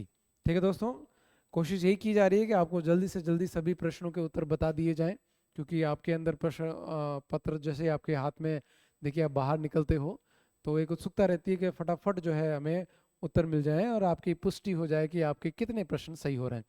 उसी प्रयास के लिए हम भी थोड़ा सा तेज गति से प्रयास कर रहे हैं कि आप लोगों को सबसे सही, सटीक और सबसे स्पष्ट जो है आपको उत्तर आपके सामने प्रस्तुत करें। उसी प्रयास में करते हैं। तो आगे बढ़ते हैं दोस्तों और आगे आते हैं। अब आता है प्रश्न संख्या 93। 93 क्या पूछ रहा है? यदि श्रेणी S बराबर 1 + 1 बटा 1+2 + 1 बटा 1+2+3 + 1/1+2+2, इस तरह आगे बढ़ते बढ़ते ही श्रेणी जो है अनंत पदों का योग क्या होगा? इस तरह जब ये श्रेणी आगे बढ़ती जाएगी तो अनंत पदों का योग क्या होगा? तो दोस्तों अनंत पदों का योग होगा वो होगा 2। तो ऑप्शन कौन सा होगा? Option number C. ठीक है, आगे बढ़ते हैं दोस्तों। प्रश्न संख्या 94, 94। ठीक है, क्या पूछ रहा है? दो संख्याएं 21:26 के अनुपात में है। यदि प्रत्येक में 8 जोड़ दिया जाए तो नई संख्याओं का अनुपात हो जाएगा 5:6 हो जाता है। यदि प्रत्येक संख्या में 2 घटाया जाए तो संख्याओं का अनुपात बताइए। तो 94 का क्या है भाई? संख्याओं में इतना सा परिवर्तन करोगे तो फाइनल उत्तर क्या आएगा? फाइनल उत्तर आएगा दोस्तों अनुपात 4:5। क्या आएगा?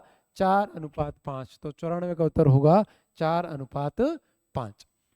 95 क्या पूछ रहा है? 95 कि किसी दुकानदार ने 6 वस्तुएं 5 रुपए में खरीद कर उन्हें 6 रुपए में 4 वस्तुओं के भाव से बेच दिया। ठीक है, अब बताइए उसका लाभ प्रतिशत क्या रहेगा? मतलब उसको लाभ होगा ये तो तय है, तो लाभ प्रतिशत क्या रहेगा? तो लाभ प्रतिशत रहेगा दोस्तों 80%। तो 95 क्या है? 80%। आगे बढ़ते हैं। 96 क्या पूछ रहा है? 96 कह रहा है बिंदु ए में 13, 18, बी में -5, 10, सी में -13, -8 और डी में 5 और 0 को उसी क्रम में लेने पर वे डैश के शीर्ष हैं। किसके भाई? समलंब चतुर्भुज के या वर्ग के या सम चतुर्भुज के या आयत के? तो इसका ऑप्शन होगा सम चतुर्भुज के। 96 का ऑप्शन क्या होगा? ऑप्शन नंबर सी। 97 क्या बात कर रहा है? 97 पूछ रहा है एक घन का कुल पृष्ठीय क्षेत्रफल का संख्यात्मक मान, एक घन का कुल पृष्ठीय क्षेत्रफल का संख्यात्मक मान उस घन के आयतन के बराबर है। ठीक है, तो घन का विकर्ण ज्ञात कीजिए। क्या ज्ञात करना है? घन का विकर्ण ज्ञात करना है। और दोस्तों विकर्ण होगा 6√3। क्या होगा दोस्तों? 6√3 इकाई, यानी 97 का ए।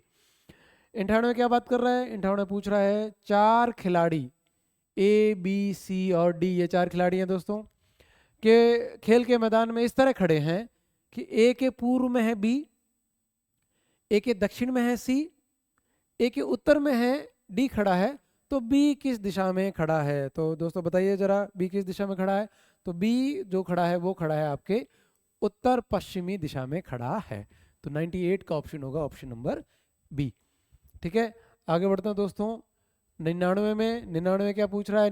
हमें एक त्रिभुजों की एक आकृति दी है। ये लगभग लगभग आता है दोस्तों आजकल। पहले एसएससी में इस तरह के बहुत सारे क्वेश्चन आते थे, अब जो है हमारे यहाँ आरपीएससी और अधीनस्थ बोर्ड भी इस तरह के प्रश्न पूछने लग गया। लगभग हर बार इस तरह का एक प्रश्न आता है सामान्य ज्ञान में।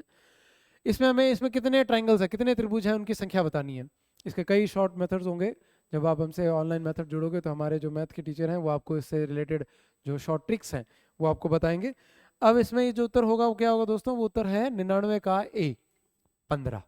इसमें कुल कितने ट्रायंगल बनते हैं दोस्तों? इनमें कुल ट्रायंगल जो है त्रिभुज बनेंगे, उन त्रिभुजों की संख्या होगी 15। आगे बढ़ते हैं दोस्तों। ये है फड़ कलाकार श्रीलाल जोशी।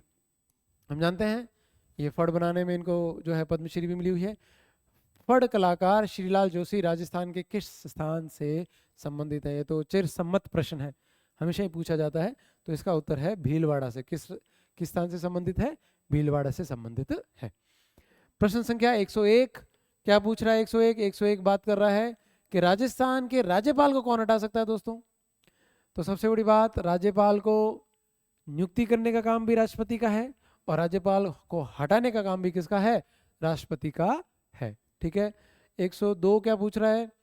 किसने 2 अक्टूबर 1959 को नागौर में पंचायती राज के आधुनिक त्रिस्तरीय प्रणाली का उद्घाटन किया था? हम जानते हैं सबसे पहले पंचायती राज का एक तरह से उद्घाटन जो है वो राजस्थान से ही शुरुआत है, नागौर से हुआ था। ये हमारे लिए बड़ी ही अपने गर्व महसूस करने की बात है। और हम जानते हैं कि उस वक्त जो हमारे देश के प्रधानमंत्री हैं श्री जवाहरलाल नेहरू, वो आए थे और उन्होंने जो इसका उद्घाटन किया था 2 अक्टूबर 1959 को। तो ऑप्शन होगा बी। प्रश्न संख्या 103, भारतीय संविधान में कल्याणकारी राज्य का विचार किसमें निहित है? कौन से ऐसे हैं मौलिक अधिकार या 7वीं अनुसूची या प्रस्तावना या नीति निर्देशक तत्व, ये इनमें से कौन से हैं जो राज्य भारत को एक कल्याणकारी राज्य के रूप में आपके प्रस्तुत करते हैं?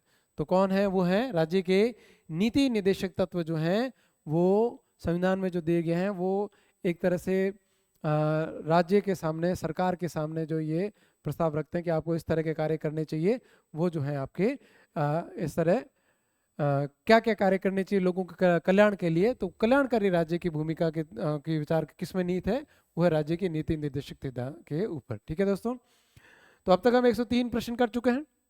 उम्मीद करता हूं कि आपके लगभग सभी प्रश्न जो हैं वो सही होंगे। आगे बढ़ते हैं। प्रश्न संख्या 104। 104 क्या पूछ रहा है? 104 पूछ रहा है ज्योग्राफी का प्रश्न है। एक तरह से ज्योग्राफी का पूछ लो, चाहे एनवायरमेंट की बात कर लो। हिमालयन यू क्या दिया है भाई? Himalayan yew. Himalayan yew Taxus wallichiana क्या है? क्या है भाई? अगर आप लोग एनसीईआरटी बच्चे आप लोग पढ़ गए हो तो आप देखोगे एनसीईआरटी में जो है उसमें बॉक्स में एक छोटा सा दे रखा है हिमालयन यू के बारे में। तो ये पूछा है कि हिमालयन यू क्या है? हिमालयन यू एक औषधीय वृक्ष है। क्या है? एक औषधीय वृक्ष है। आगे बात करते हैं दोस्तों। प्रश्न संख्या 105, the river of Rajasthan, Rajasthan की वह नदी जो अरब सागर में गिरती है। किसमें गिरती है? अरब सागर में। बनास चंबल की सहायक नदी है, बंगाल की खाड़ी में गिरती है। चंबल जो खुद बंगाल की खाड़ी में गिरती है। कांतली आंतरिक प्रवाह की नदी है। तो लूणी बचती है, लूणी जो है वो हमारे अरब सागर जो है कच्छ की खाड़ी जो वाले क्षेत्र है जो उसमें जाके ये गिरती है। ठीक है। आगे बात करते हैं दोस्तों 106, which one of the following river flows in rift valley, निम्नलिखित में से कौन सी नदी विभ्रंश घाटी में बहती है? भ्रंश घाटी में बहते हैं कौन कौन सी नदियां दोस्तों? तो वो हैं आपके नर्मदा, तापी, मांडवी, ये सब जो है नदियां भ्रंश। इसमें 2 प्रमुख नदियां हमारी कौन सी? एक तो नर्मदा और तापी। तो इसका उत्तर क्या होगा दोस्तों? नर्मदा होगा 106 का। आगे बढ़ते हैं दोस्तों 107 में। 107 फिर से इंग्लिश का क्वेश्चन आ गया है। क्या पूछ रहा है भाई 107? 107 कह रहा है choose the most appropriate, fill in the blank बनना है। Aditi has been working here, Aditi यहाँ काम कर रही है। कब से? सिंस 6 मंथ अगो, या कब से कर रही है भाई?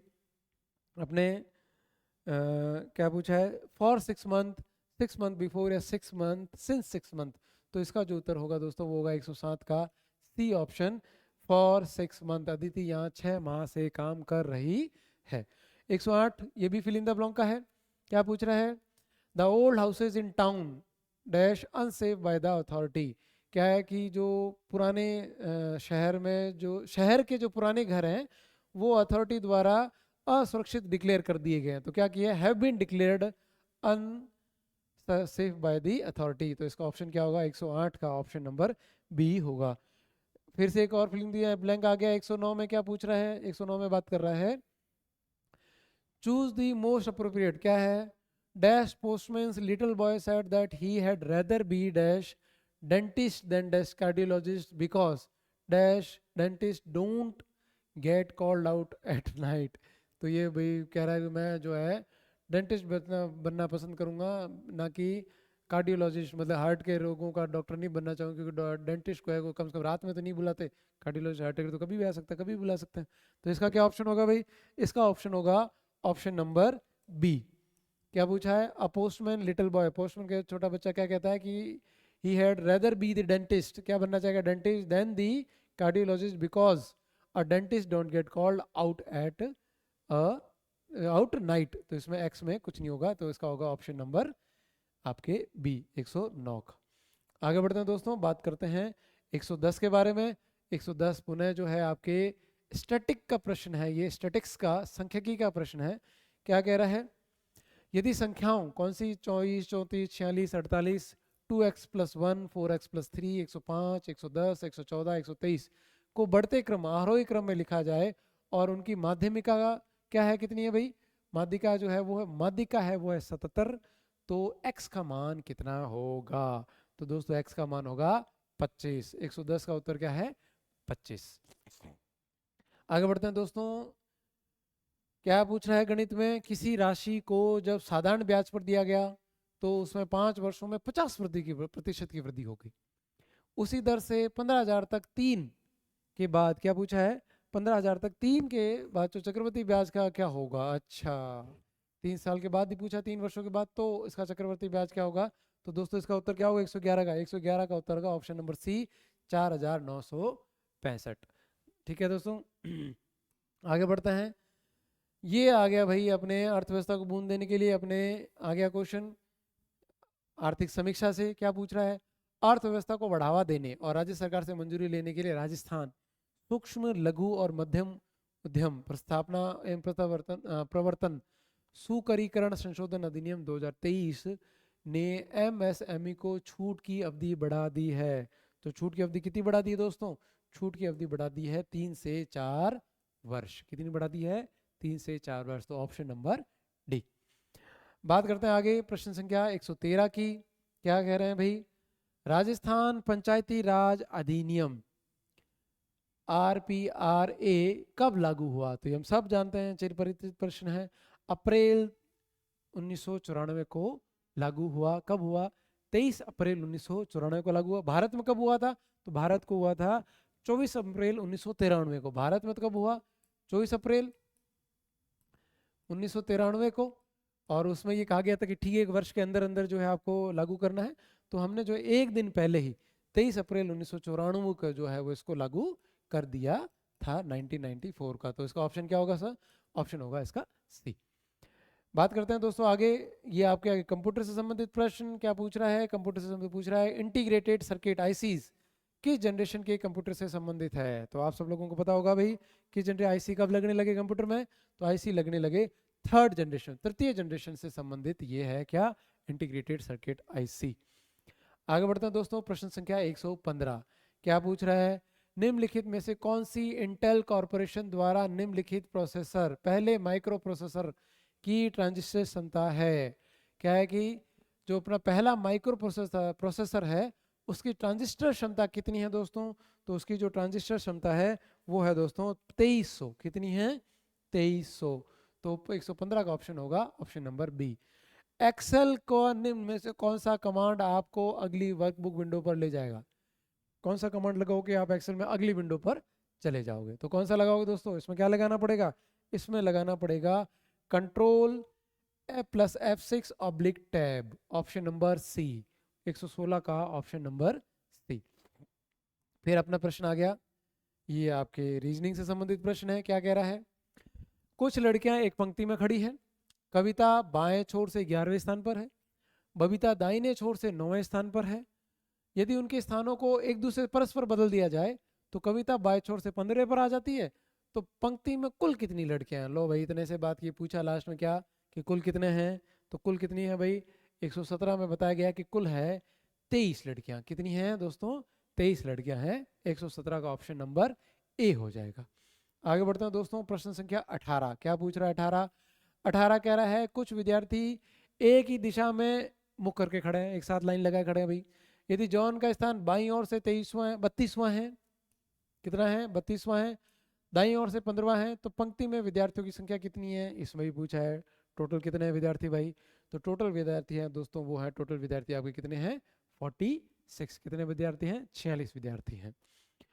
प्रश्न संख्या 119, ये भी आपके रीजनिंग से संबंधित प्रश्न है। क्या है? पी आर का पुत्र है, आर एवं क्यू बहनें हैं, जेड क्यू की माता जी हैं और एम जेड का पुत्र है, तो निम्नलिखित में कौन सा कथन सही है? क्या है?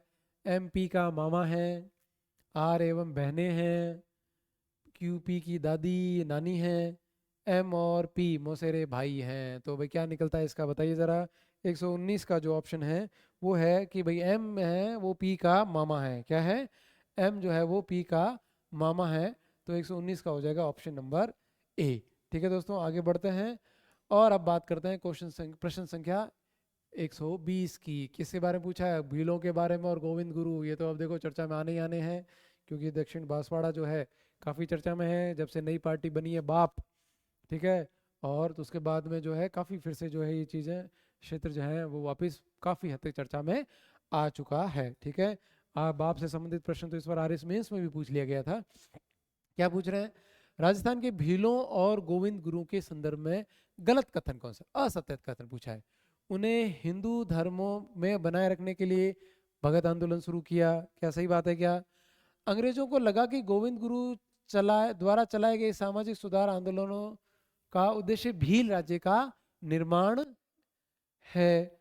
उन्होंने संत सभा की मासिक बैठकें मानगढ़ पहाड़ी पर आयोजित की और गोविंद गुरु ने राजस्थान के भीलों के सामाजिक नैतिक उदाहरण के लिए संत सभा की स्थापना की। तो सही बात है, डी ऑप्शन एकदम सही है। ए भी एकदम सही है, संत मासिक ये भी ठीक है। मानगढ़ हम जानते हैं वहाँ पे वो एक बार आपको भीलों पर जो है गोलियां भी चलाई गई थी मानगढ़ धाम हत्याकांड जिसे कहते हैं। तो इसमें जो ऑप्शन होगा वो होगा दोस्तों ऑप्शन नंबर बी। अंग्रेजों को लगा कि गोविंद गुरु द्वारा चलाए गए सामाजिक सुधार आंदोलन का उद्देश्य क्या है? भील राज्य का निर्माण है, क्योंकि ऐसा कोई उद्देश्य उनका नहीं था। 21 क्या पूछ रहा है?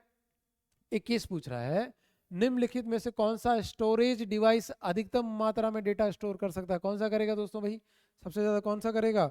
Hard disk. जब कुछ नहीं समझ में आए तो हार्ड डिस्क खरीद लो, जितना डेटा है उसमें जब में स्टोर कर दो। तो सबसे ज्यादा डेटा किस में स्टोरेज होगा दोस्तों? हार्ड डिस्क में होगा। प्रश्न संख्या 122 क्या पूछ रहा है? एक्सेल में वर्तनी जांच के लिए निम्न में से किसका प्रयोग किया? जो आपने सब उसमें लिखा है, वो जो आपने लिखा है क्या वो स्पेलिंग एकदम सही है? जांच करने के लिए किसका प्रयोग करेंगे? तो जांच करने हम प्रयोग करेंगे F7 का।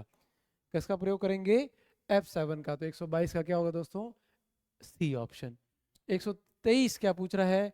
निम्नलिखित में से कौन सा फंक्शन स्प्रेडशीट में वर्तमान सिस्टम दिनांक प्रदर्शित करता है? बताओ भाई, कौन सा ऑप्शन है जो इसमें लगेगा जो आपके दिनांक प्रदर्शित करेगा अपने स्प्रेडशीट के अंदर? तो ये करेगा ये वाला, ठीक है, ब्रैकेट वाला, टुडे ब्रैकेट। ये जो ऑप्शन है ये स्प्रेडशीट में वर्तमान सिस्टम दिनांक को प्रदर्शित करता है। 124 नंबर क्या पूछ रहा है? 124 नंबर बात क्या पूछ रहा है भाई? निम्नलिखित में से कौन सा character formatting word processing tool नहीं है? कौन सा कैरेक्टर वर्ड प्रोसेसिंग टूल नहीं है भाई? वो आपका इसमें आएगा संरेखण। कौन सा नहीं है? संरेखण, अलाइनमेंट जिसे हम कहते हैं, वो जो है इसका word for character formatting word processing tool नहीं है। तो ऑप्शन कौन सा होगा दोस्तों? Option number A. आगे बढ़ते हैं। 125 में क्या पूछा है? उत्पादन गतिविधियों के लिए सरकार द्वारा दी जाने वाली आर्थिक सब्सिडी को क्या कहा जाता है? जब आपको किसी राज्य में उत्पादन बढ़ाना हो तो उत्पादन बढ़ाने के लिए सरकार कुछ ना कुछ सब्सिडी देती है, तो सब्सिडी को क्या कहा जाता है? सब्सिडी कहते हैं।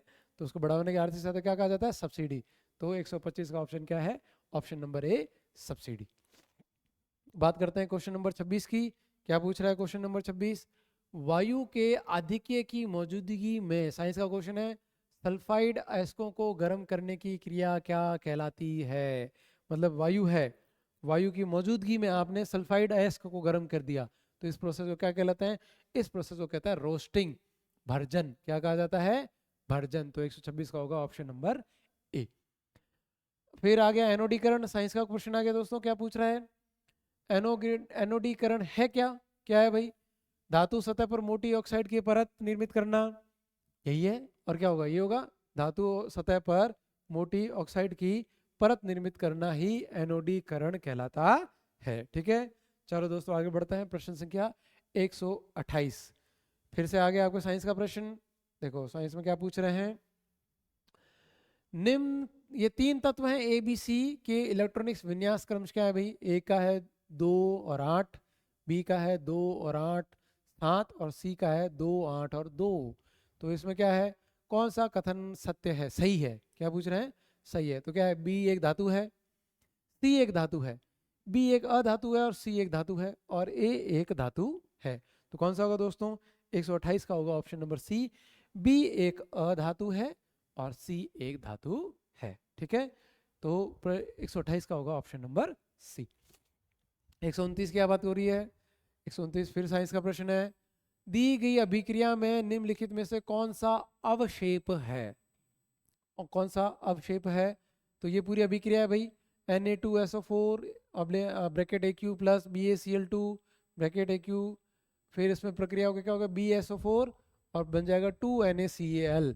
तो ये प्रोसेस में क्या पूछ रहा है, अवशेप कौन सा है, प्रेसिपिटेशन क्या है। ठीक है, तो क्या होगा अवशेप, अवशेप इसका होगा दोस्तों BaSO4/S। तो 129 का हो जाएगा ऑप्शन नंबर ए। ठीक है, आगे बढ़ते हैं प्रश्न संख्या 130 की, और ये भी आपके साइंस का प्रश्न है। क्या बात कर रहा है, दो सूची दी है, क्रिया और उसका प्रभाव। ऑक्सीकरण क्या होता है, बताएं दोस्तों भाई, ऑक्सीकरण क्या होता है। ऑक्सीकरण में होता है ए का 4, ऑक्सीकरण में होगा इलेक्ट्रॉनिक्स की हानि। क्या होगा भाई, इलेक्ट्रॉनिक्स की, इलेक्ट्रॉन की हानि। तो ए का 4, तो ऑप्शन इसी में आ गया, ए का 4। बी का 1, अपघटन क्या होता है, इलेक्ट्रॉन की प्राप्ति। ठीक है, और अब चायक में क्या होगा, सी का 3, इलेक्ट्रॉन खोने वाली स्पीशीज जातियां, और ऑक्सीकारक क्या है, इलेक्ट्रॉन ग्रहण करने वाली जातियां। तो 131 का होगा दोस्तों ऑप्शन नंबर डी। ठीक है, आगे बढ़ते हैं 131, ये आपके आ गया ज्योग्राफी का कह दो, पर्यावरण का कह दो क्वेश्चन। राष्ट्रीय उद्यान और राज्य के बेमेल जोड़े, इनको आपस में जोड़ना है। तो ध्यान रखो दोस्तों, सतपुड़ा, सतपुड़ा नाम आ गया पहले। सतपुड़ा कहाँ है, सतपुड़ा एमपी में है। कहाँ पर है, मध्य प्रदेश में है। तो पहला ही ऑप्शन गलत हो गया, बेमेल पूछा है, गलत पूछा है। तो कौन सा होगा, सतपुड़ा। केवलादेव राजस्थान में है, काजीरंगा असम में, बांदीपुर कर्नाटक में है। तो ऑप्शन कौन सा हो जाएगा 131 का ए। फिर आ गया प्रश्न संख्या, एक अच्छे बीज की वास्तविक मान के परिकलन के लिए उपयोग की जाने वाली विधि कौन सी है। अच्छा, एक बीज कितना उपयोगी है, इसका अंकुरण मान निकालना है। तो क्या होगा ऑप्शन इसका, तो इसका होगा अंकुरण प्रतिशत गुणा शुद्धता प्रतिशत भाग 100, ऑप्शन नंबर 1। 132 का ऑप्शन नंबर 1। आगे बढ़ते हैं दोस्तों, अगली साइड में एक प्रश्न संख्या आया अपना, कौन सा, प्रश्न संख्या 133। मेंडल कौन है दोस्तों, मेंडल आपने पूछा होगा, साइंस में पढ़ते हैं। मेंडल द्वारा अध्ययन किए गए विपरीत विशेषकों और गुणों को कि गलत मेल वाले संयोजनों को चुनिए। किसको चुनना है, मेंडल ने जो अपने विपरीत विशेषकों और गुणों को आपस में जोड़ा है भाई, इनमें गलत मेल कौन सा है दोस्तों। तो गलत मेल कौन सा है भाई, गलत मेल है इसमें फली का रंग सफेद ऑब्लिक पीला। 133 का ऑप्शन नंबर सी। 134 क्या बात कर रहा है, क्या पूछ रहा है, एक सक्रिय जैव अणु डैश जिसका प्रयोग अंग प्रतिरोपण में प्रतिरक्षा निरोधक कारक के रूप में रोगियों में किया जाता है, इसका उत्पादन एक कवक से किया जाता है। कवक कौन सा है दोस्तों, तो वो कवक है दोस्तों आपके, एक मिनट बताता हूं मैं आपको, वो कवक है आपके दोस्तों साइक्लोस्पोरिन ए, ऑप्शन नंबर बी, साइक्लोस्पोरिन ए। ये एक कवक है जिससे जो क्या है, प्रतिरक्षा निरोधक कारक के रूप में रोगियों में किया जाता है, उसका प्रतिरूपण, अंग प्रतिरूपण के समय इसका प्रयोग किया जाता है। 135 क्या बात कर रहा है, 135 बात कर रहा है, पूछ रहा है पादप और उसके आर्थिक महत्व वाले भाग में गलत मेल के जो वाले जोड़े को चुनिए। एक तो पादप, फिर उसका आर्थिक महत्व कितना है, और उसमें से हमें पूछना बताना कौन सा है, गलत कौन सा है। तो गलत कौन सा है दोस्तों, प्रश्न में पेपेवर सोमनिफेरम फल सही बता रहा है, एम्बेलिका ऑफिसिनेलिस फल सही बता रहा है, सिनकोना ऑफिसिनेलिस छाल सही बता रहा है, सेंटेला एशियटिक छाल ये गलत ऑप्शन है। तो 135 का होगा उत्तर ऑप्शन नंबर डी। 136 की बात करते हैं दोस्तों, ये आपके फिर से इंग्लिश का आ गया। क्या पूछ रहा है? Choose the most appropriate English word for the given सब। अभिग्रहण, अभिग्रहण का शब्द शब्द इंग्लिश का क्या होगा दोस्तों, बताओ जरा। अभिग्रहण का होगा सीजर। कौन सा होगा दोस्तों? सीजर। तो 36 का कौन सा है? सीजर। ये सेंटेंस को पूरा करने के लिए कह रहा है 137 में, क्या कह रहा है? An inscription on a tombstone is termed as a, तो क्या होगा? ये होगा अग्रेव। हाँ, ये होगा अग्रेव। 137 का होगा ऑप्शन नंबर ए, अग्रेव। फिर ये पूछ रहा है ऑपोजिट मीनिंग, विपरीत अर्थक शब्द 138 में किसका? इरूडाइट का। किसका पूछ रहा है दोस्तों? इरूडाइट का ऑपोजिट क्या होगा? तो दोस्तों इरूडाइट का ऑपोजिट होगा इलिटरेट। इलिटरेट जो है वो इसका ऑप्शन होगा। तो 138 का ऑप्शन नंबर होगा ए। आगे बात करते हैं दोस्तों, आगे बढ़ते हैं। अगली स्लाइड में हमारे पास क्वेश्चन आया है, ये देखो करंट का क्वेश्चन है, देख लो दोस्तों। क्या है? दुर्लभ तितली नेप्टिस फिलायरा की खोज भारत के किस राज्य में की गई? एक नई तितली खोजी है। तितली का नाम क्या है? नेप्टिस फिलायरा। कहाँ से खोजी गई है दोस्तों? ये खोजी गई है अरुणाचल प्रदेश से। कहाँ से खोजी गई है? अरुणाचल प्रदेश से। तो 139 का ए होगा। 140 में क्या है? Who has become the first woman scientist to win G.D. Birla award for scientific research? वैज्ञानिक अनुसंधान के लिए G.D. बिरला पुरस्कार जीतने वाली पहली महिला वैज्ञानिक कौन है? तो G.D. बिरला जीतने वाली पहली महिला वैज्ञानिक है दोस्तों डॉक्टर आदिति सेन दे। ये सारे करंट का क्वेश्चन है, करंट अपडेट रहा करो। तो क्या है इसमें? ऑप्शन ए, 140 का ऑप्शन ए। फिर आ गया वापस क्वेश्चन किसका भाई? ये आपके गणित का क्वेश्चन आ गया। 2000 कर्मचारी एक कार्यालय, एक कार्यालय है जिसमें 2000 कर्मचारी, उसमें 52% स्नातक हैं, ग्रेजुएट है भाई। कितने? 52%। 60% कर्मचारी उसमें पुरुष हैं, 50% कर्मचारी स्नातक हैं। कितने प्रतिशत पूछ रहे हैं वहां से कर्मचारी स्नातक हैं? इनकी पूरी संख्या पूछी गई है। तो इसमें कितने होंगे दोस्तों? इसमें होंगे टोटल संख्या 440। तो 141 का ऑप्शन क्या है? Option number B. फिर ये फिर से क्वेश्चन आ गया दोस्तों, लॉगरिदम का पूछ रहे हैं। क्या पूछा है? log 9 का 27 और log 27 9 का मान क्या है? इन दोनों का ऑपोजिट है भाई, इन दोनों को आपस में जोड़ो तो मान कितना निकलता है दोस्तों? तो इन दोनों का मान निकलता है दोस्तों 13/6। तो 13/6 जो है इसका उत्तर निकलता है 142 का होगा ऑप्शन नंबर 1। 143 में क्या पूछ रहा है? 143 में बात कर रहा है नीचे दी गई आकृति में PQR एक त्रिभुज है, ठीक है, एक त्रिभुज है।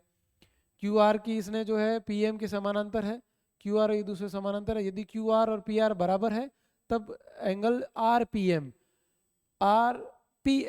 का मान क्या होगा? तो दोस्तों RPM का मान क्या होगा दोस्तों? तो RPM का मान है 80 डिग्री। तो इसका उत्तर क्या होगा दोस्तों? Option number 1, 80 degree. आगे बढ़ते हैं दोस्तों, बात करते हैं लास्ट स्लाइड की ओर बढ़े हैं हम। अब ये क्या पूछा है? प्रश्न संख्या 144, विक्रम साराभाई स्पेस सेंटर। ये सब तो आप दोस्तों को पता ही होगा। विक्रम साराभाई स्पेस सेंटर कहाँ स्थित है? सबको पता है, अंतरिक्ष केंद्र है ये है तिरुवनंतपुरम में। कहाँ पर है दोस्तों? तिरुवनंतपुरम में, ठीक है। 145 की ओर बढ़ते हैं। क्या आ रहा है? एक 500 फेरों की तार की कुंडली का क्षेत्रफल, ऐसे हम तार लाते हैं एक साथ, सब गोल गोल गोल जोड़ी होती है। एक 500 फेरों की तार की कुंडली का क्षेत्रफल 600 वर्ग सेंटीमीटर है। यदि कुंडली में 1.5 एम्पियर विद्युत धारा का प्रवाह होता है तो कुंडली का चुंबकीय द्विध्रुव आघूर्ण कितना है? क्या है भाई? द्विघूर्ण आघूर्ण कितना है दोस्तों? तो द्विघूर्ण आघूर्ण है 45 एम्पियर मीटर स्क्वायर। तो कितना होगा भाई? 45 एम्पियर मीटर स्क्वायर। आगे बढ़ते हैं दोस्तों 146 में। 144 पूछ रहा है जब कॉर्निया स्वच्छ मंडल गोलाकार नहीं होता, आंख का जो कॉर्निया है अगर वो गोलाकार नहीं होता तो इस प्रकार के नेत्र की दृष्टि दोष क्या होती है? बताइए दोस्तों। जब आपका जो कॉर्निया है वो सही नहीं होता तो उसमें किस प्रकार का होगा दोस्तों? तो इसे बोलते हैं अबिंदुकता। क्या कहा जाता है? अबिंदुकता। तो क्या होगा? एस्टिग्मेटिज्म। तो इसका उत्तर क्या हो जाएगा दोस्तों? Astigmatism, option number B. 146 का ऑप्शन नंबर बी। 147 कुछ क्वेश्चन फिर जो ये बीच में हिंदी के भूल गए होंगे यहाँ दिए हैं। क्या दिए हैं? अपितु। में कौन सा उपसर्ग है? इससे पहले उपसर्ग नहीं पूछा था, तो अपितु में बहुत सिंपल सी कौन सा है, तो अपितु में होगा अपी उपसर्ग। कौन सा हो जाएगा? अपी उपसर्ग। अन्वीक्षण में प्रयुक्त स्वर संधि है, तो अन्वीक्षण, अनुधनीक्षण हो जाएगा। अन्वीक्षण में कौन सी संधि है? तो इसमें होगा यण संधि। कौन सा होगा दोस्तों? यण संधि। अब है 149 में क्या पूछ रहा है? निम्नलिखित में से किस में स्वर संधि नहीं है? स्वर संधि नहीं है, तो कौन से में स्वर संधि नहीं है दोस्तों? भवन में है, नायिका में है, मतक्य में है, शब्द में नहीं है। तो स्वर संधि किस में नहीं होगी? शब्द में। 149 का ऑप्शन नंबर सी। लास्ट प्रश्न है आज के इस प्रश्न पत्र का। काल के आधार पर क्रिया के कितने मुख्य भेद होते हैं? किसके आधार पर? काल के आधार पर कुल कितने भेद होते हैं? तो दोस्तों काल के आधार पर कुल भेद होते हैं, वो होते हैं 3। कितने होते हैं दोस्तों? 3। ठीक है दोस्तों, तो ये थे आपके प्रथम पारी के कुल 150 प्रश्न, और हमने काफ़ी गति के साथ इन 150 प्रश्नों के आंसर जो है आपके सामने प्रेजेंट किए हैं। और ये आपके जो है आंसर की एकदम सटीक आंसर की है, आपको कहीं इधर उधर देखने की ज़रूरत नहीं है।